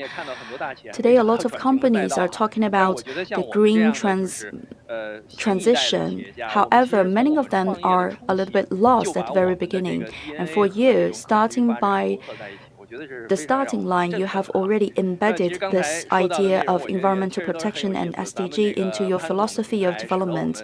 Mr. Pan, your platform has enabled more than 300,000 founders of startups to benefit from your technologies and later incubate more good products for the society. And Mr. Tong, you have talked about the clean water and also the bees. In the past, we may think agriculture is a traditional sector, but you made us believe that we can also do a lot of innovations with the old sectors. And Mr. Zhu, you have mentioned the boats, the unmanned clever boats that can help us to clean the water body. And finally, Mr. Song, you serve the great enterprises and also the smaller size of enterprises. You're making great contribution to our society, and you have also mentioned that calculation part of the social value created by the reduction of the carbon emission. Moving forward for our startups, considering our size of enterprise, of course you are very big already, but I know to reach this current step, you have overcome a lot of difficulties. For example, when we go from 0 to 1 and from 1 to bigger size, you have to make really hard efforts so that you can give return to the investors and also pay back to the society. So for those ambitious goals of the startups, is there a conflict between their ambitions to contribute to SDGs and also their economic considerations? Do you have any examples to cite? Have you ever encountered such dilemmas and difficult situations? If no, of course, it means that you have brilliantly embedded the concept with your business model, and of course you can share with us your good practices and those positive experiences. Also, start with Mr. Pan, please. For enterprises related to SDGs or not, first of all, you have to survive. You have to find a very good business model. You have to check the profits, the revenue, and also the profits for the employees and stakeholders. So in this case, when we grow, first of all, from a very small size, we have to think about the considerations of our clients, the demands of the clients. We have to deliver qualified products for them. So at that level, we cannot think too far whether we are reaching the SDG goals or not. For our suppliers, of course, we can check out whether their materials can contribute to the SDGs. But at the same time, we have to admit that if you use those top-level clean materials, it will mean a huge cost. And for our clients, for example, from the less developed countries, developing countries, they cannot afford at the beginning those high cost of products. Of course, sometimes we have to compromise. But when we are facing a client from developed countries, like from France, we can make more suggestions to them so that we can head towards the realization of the SDGs. We can also talk about the reduction of use of PP, and also we can use better methods of manufacturing to reduce the waste of the materials, reduce the waste of packages, reduce the room occupied, reduce unnecessary waste of the fuel, etc. All those are very small points. However, they are very important. Maybe we have ignored a little bit during our growth process. But we know that it's a whole process. We have to raise up people's sensitivity to this topic. We have to educate the people. For example, whether we are trying our best to do our job to be a very good citizen during every step of our process of the manufacturing of the product. And we can also improve our undertakings one step by another. Talking about the strategy of development, sometimes it's hard for the small enterprises to sacrifice the short-term benefits, but of course we can behold those long-term goals known as the SDGs. When we do the agriculture-related products, we can think about the ways to increase our competitiveness. For example, to reduce the waste, the use of the fertilizers, and also cut down the unnecessary use of other materials. And in a way, it's also a contribution to the SDGs. And for some larger size of institutes, they are using the technology to do the multi-point of reduction of the carbon emission, and also they are doing the monitoring and the supervising of the flow of the air. So for us, we can first of all pick up those projects as the priority for now. Even though we cannot make a lot of benefits out of it, but it's a long-term gaming. In short term, for our suppliers, our clients, we cannot urge them or force them to have a leap forward to the next stage. But of course, we can make our autonomous choice of projects. We can move closer to those environmentally friendly projects. Thank you. For our side, there are some special conditions. Since the birth of our company, we are closely related to SDGs. Talking about business model, we would like to use better technology to empower the farmers. In the cities, we can have the most advanced technologies, the mobile phones, and also the other services that are very convenient to our daily lives, like the Uber services and the other deliveries. We can enjoy lots of services that are not accessible to the farmers. The only change for the farmers to see compared to a century ago is that they could only have some better machineries. So we would like to use the better technology to empower the farmers. The business model of our company is closely connected to the realization of SDGs. I'm also interested in the previous topic, the ethics and its relation with the science. Some people may worry whether the technology would replace the labor force, so it will cause the loss of jobs. Actually, it's not the case in agriculture, because already a lot of people, they have abandoned the countryside to go to the cities to find a job.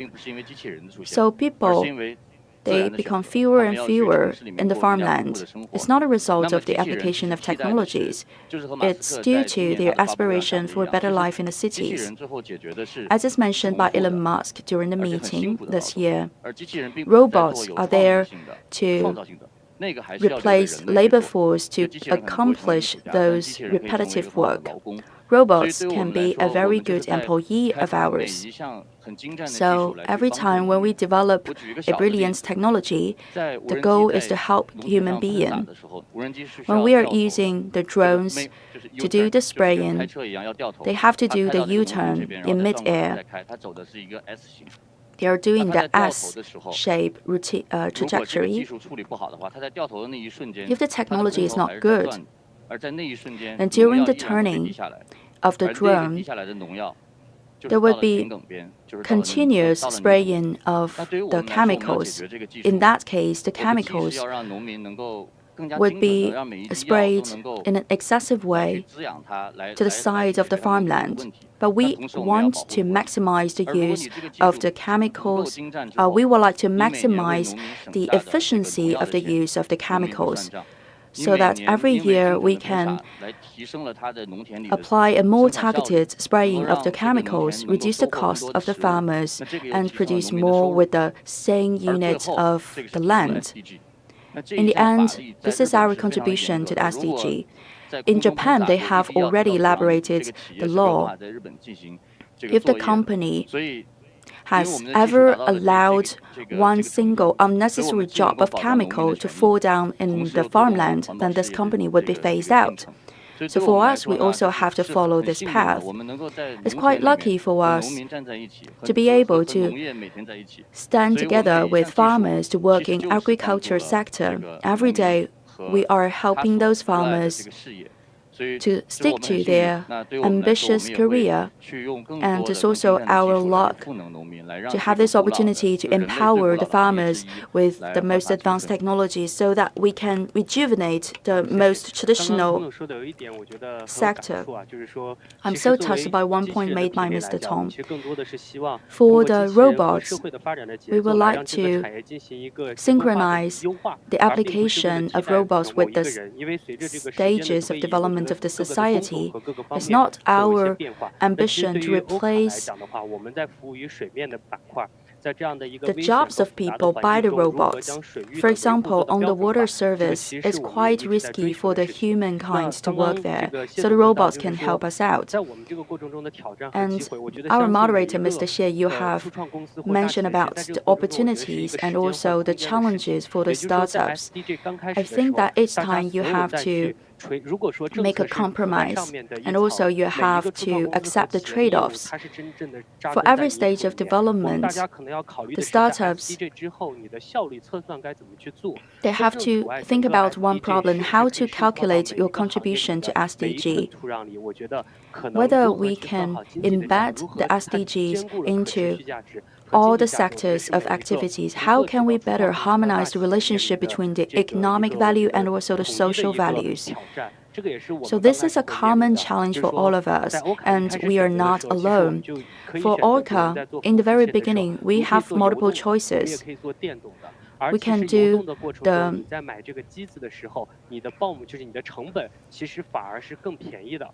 different fuels for our boat. We can choose the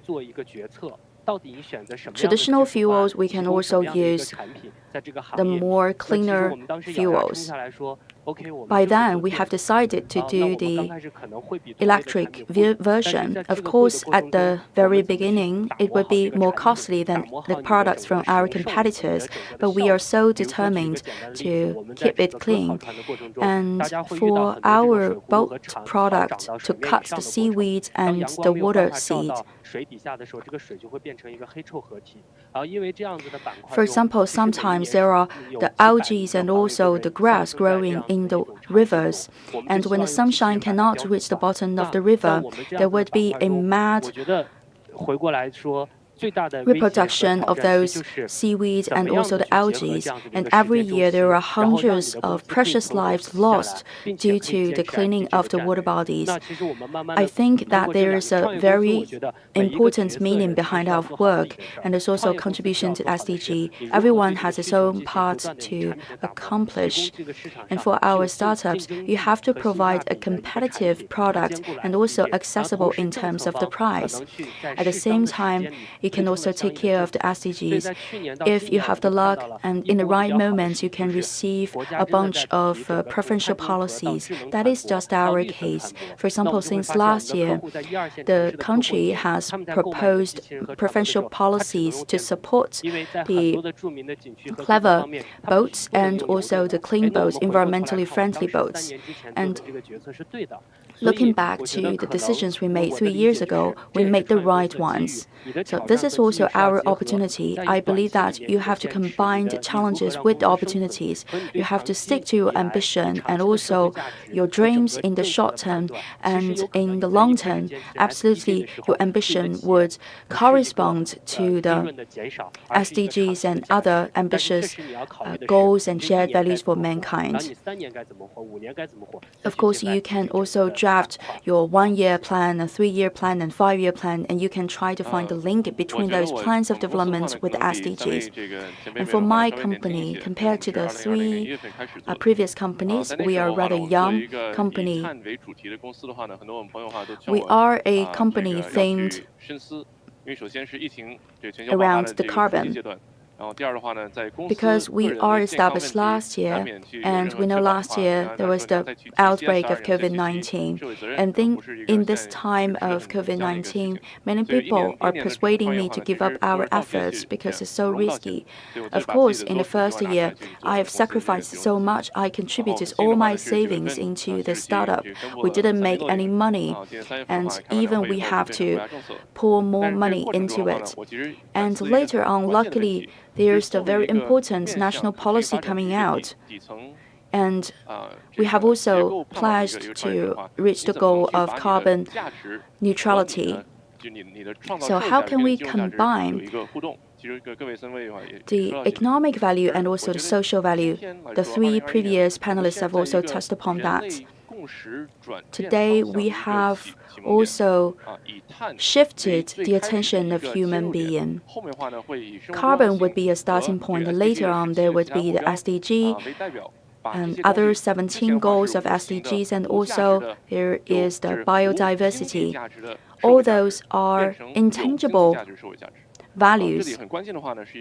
It's important for us to combine the economic and also the social values. There's also the accounting book of the carbon. For example, some innovations from agriculture or from the water area, they can be certified. And later on, those big companies like Google, Apple, and also the other entities like the Zhongguancun, they can purchase those certificates. In Asia, we don't have this accounting book. We have researched a lot. We have also elaborated a very thick book of feasibility. China is one of the biggest emitters of CO2. India is also another example. Indonesia is also another example. So China, India, and Indonesia represent 37% of the carbon emission in the whole world. Considering all those figures, if we don't have our accounting book, then it's very hard for us to embark on a road of this innovation for the carbon emission. We would like to contribute to the formulation of the first book of the carbon. The previous books are created in 1998 and in 2001 and 2003 and 2005. Back then, the technologies are not as advanced as what we have today, and today we have much smarter equipment and also the satellites. So in real time, we can catch the changes in the environment. Those are the new fundamentals for the creation of the new account books. It is the right moment for us to have a new definition of this value chain. And carbon, it's something that has value. And with this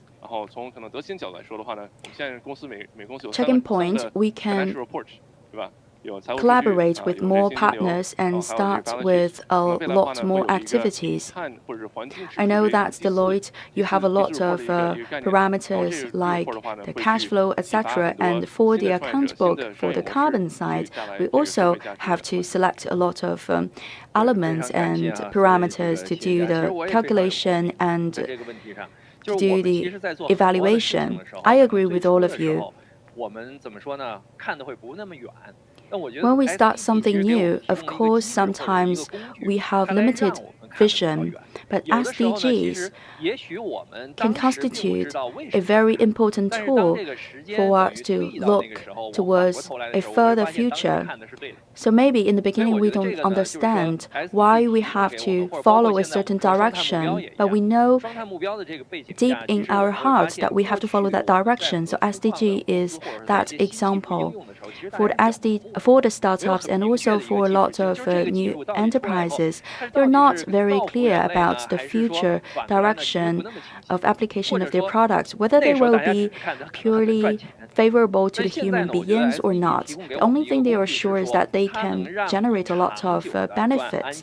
But for SDGs, if you abide by the SDG requirements, then you are sure that with some more years to come, of course, in the end, your products can be proved to be very beneficial to the humankind or as a big family. So for those startups and also for the giant companies, I believe SDGs could be a very good reference. We don't have a lot of time left for this round of panel discussion, so a final question for all of you. For those people that are interested in creating their own business, or for those ambitious investors that would like to make their investment into the startups, do you have any suggestions if they want to follow the SDG path, or those investors would like to invest in the SDG related sectors? So could you please give us or give them more tips of suggestions so that we can combine organically the economic and social values so we can make sustainable money? That is a difficult question. The reason why we have proposed SDGs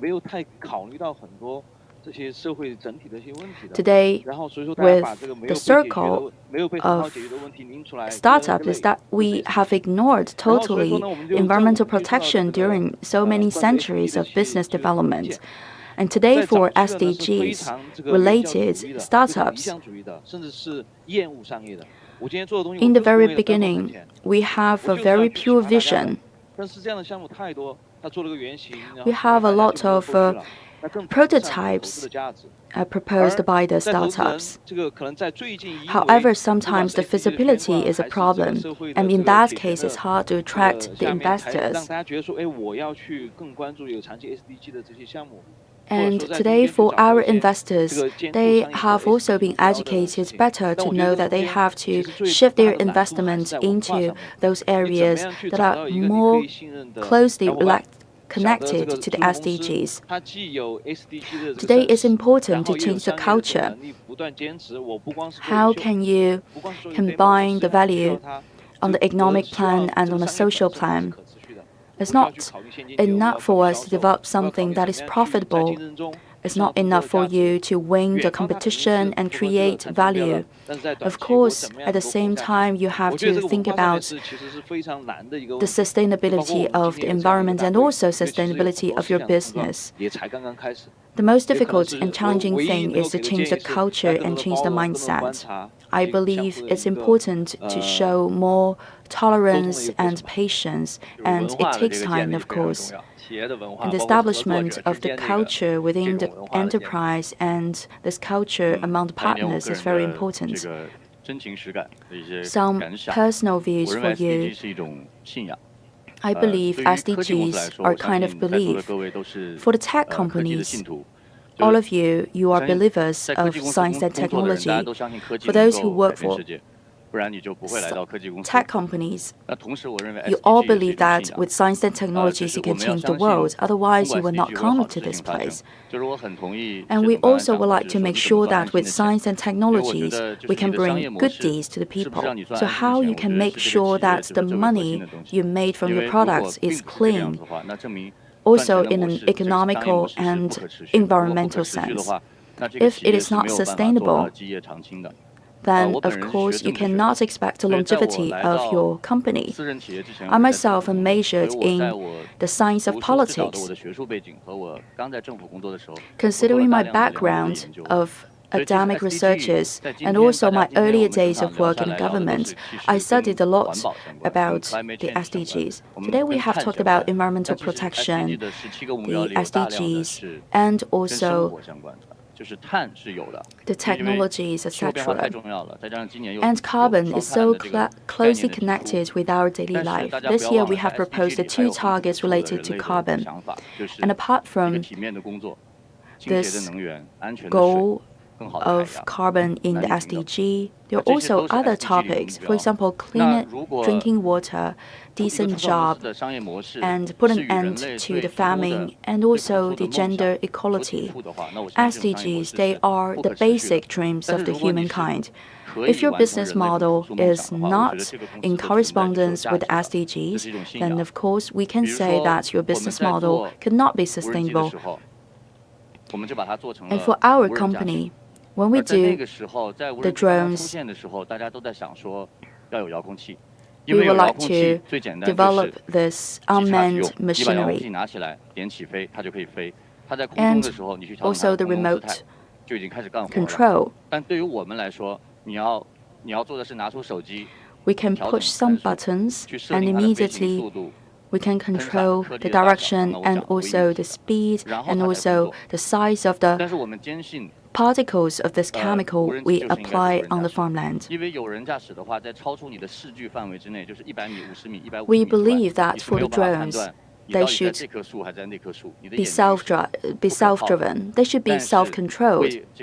Because if you still need a remote control and you need a human being standing by the side of the farmland, and sometimes you cannot go beyond a far distance. We have to do it well. With the self-driven drones, we can realize the goal of doing well. And talking about doing good, it means everyone can benefit from it. Education level of farmers are lower, much lower than those citizens in the big cities. And the majority of farmers left today in the countryside to work. They are in 40s and 50s. There's a huge gap between those utilizers of those machineries and the advances of the technology. So we have to bridge the gap. We have to make this tool very easy to use. Because it's self-driven, you don't need a farmer to stand by the road or by the side of the farmer to control it remotely. And with also our products, we can also contribute to the realization of gender equality. In the past, women don't have a weight in society, but today they can also show their talents. It's quite easy for them to accomplish the job. They can control this drone to spray the chemicals in the farmland with their app in the mobile phone. Last year, we have taken a photo of a lady in the farmland. She's dressed in red.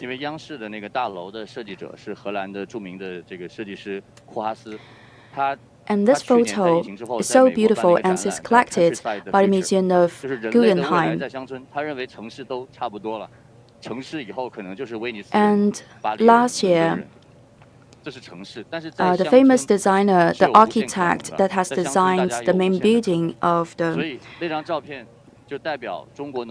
CCTV has also organized an exhibition in the Museum of Guggenheim, and that photo has been integrated into the exhibition. I believe that we have a lot of things to accomplish related to the SDGs. We have to follow the principle of doing well and doing good. And to realize the dreams of humankind, we have to depend on the technologies. Some quick points for you, maybe not suggestions.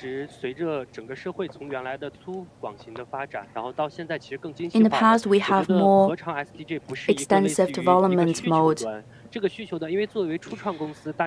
For the startups, today we have to find a new road. We have to find the pain points of our clients. And SDGs, they are like the pain points of the whole society. So we can have a closer study of the SDGs to see what are the directions to follow.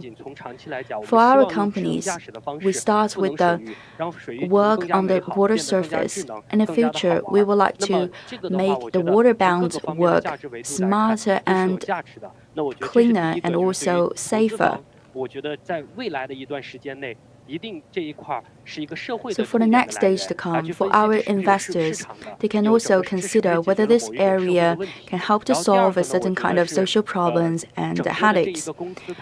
And secondly, we would like to see whether this company is deep-rooted in the soil.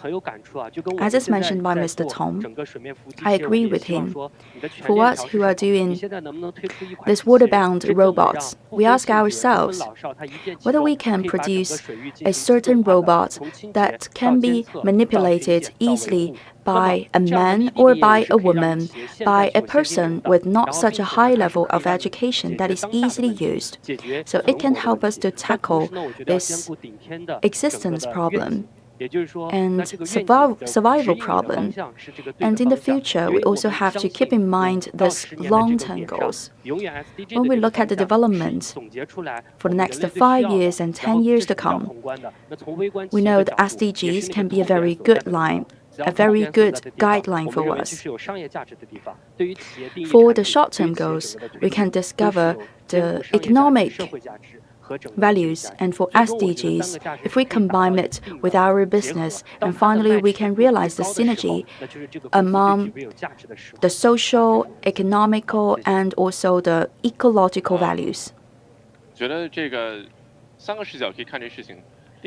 So we can think about this question from 3 angles. First of all, for the international investors, their point of view about the green technology. I joined COP25. For the previous 24 COP meetings, there's no ministers of finance, only head of states. So after the discussions, some of the results have been applied. So it's for the first time in history for UN to invite ministers of finance, people in charge of the financial issues to join the COP25. So they realized that the climate change is a topic that is no longer a single or pure problem related to politics. It's also an issue that is closely connected to the finance and budget and the financial development of the country.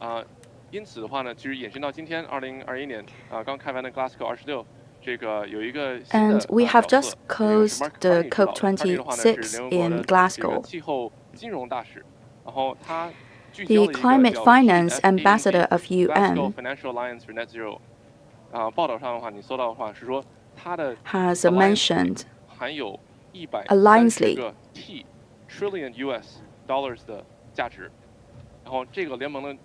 There's a value of $130 trillion. So UN would like to do a great part of effort to push this goal forward. So for a business creator, if you are decided to enter into this area, you don't have to worry about money because there's a huge value behind. And for the investors, if you can follow this trend and to invest in this huge area of climate change related sectors, then you can also enjoy very good returns. And finally, for the pathway of startups, the biggest problem for you is to choose a good team that are ambitious enough to realize the goals. Of course, sometimes you will bump into some problems. However, for the team, if you are decided and you have the ambition, you can feel the responsibility on your shoulders. Then you can stick to your goals for a longer period of time. You also have to work with ambitious partners. We are a new company of only 2 years of experience. I'm also thankful for being invited to today's panel discussion. How time flies. Now we come to the end of our panel discussion. Our panelists have shared with us a lot of stories and also lots of hope. We also hope that in the future, more startup creators, they could be more reassured because they don't have to worry about money. Thank you very much. 感谢各位嘉宾为我们带来的精彩圆桌会议，共同探讨可持续发展。 Thank you for the contribution of all the panelists. CGTN 官方微博、Twitter、Facebook、 Our program is 官方网站以及 APP 同步直播。 broadcast now live by CGTN on the platforms, and please join the other millions of audience and enjoy our SDG summit. 大会将开始下一环。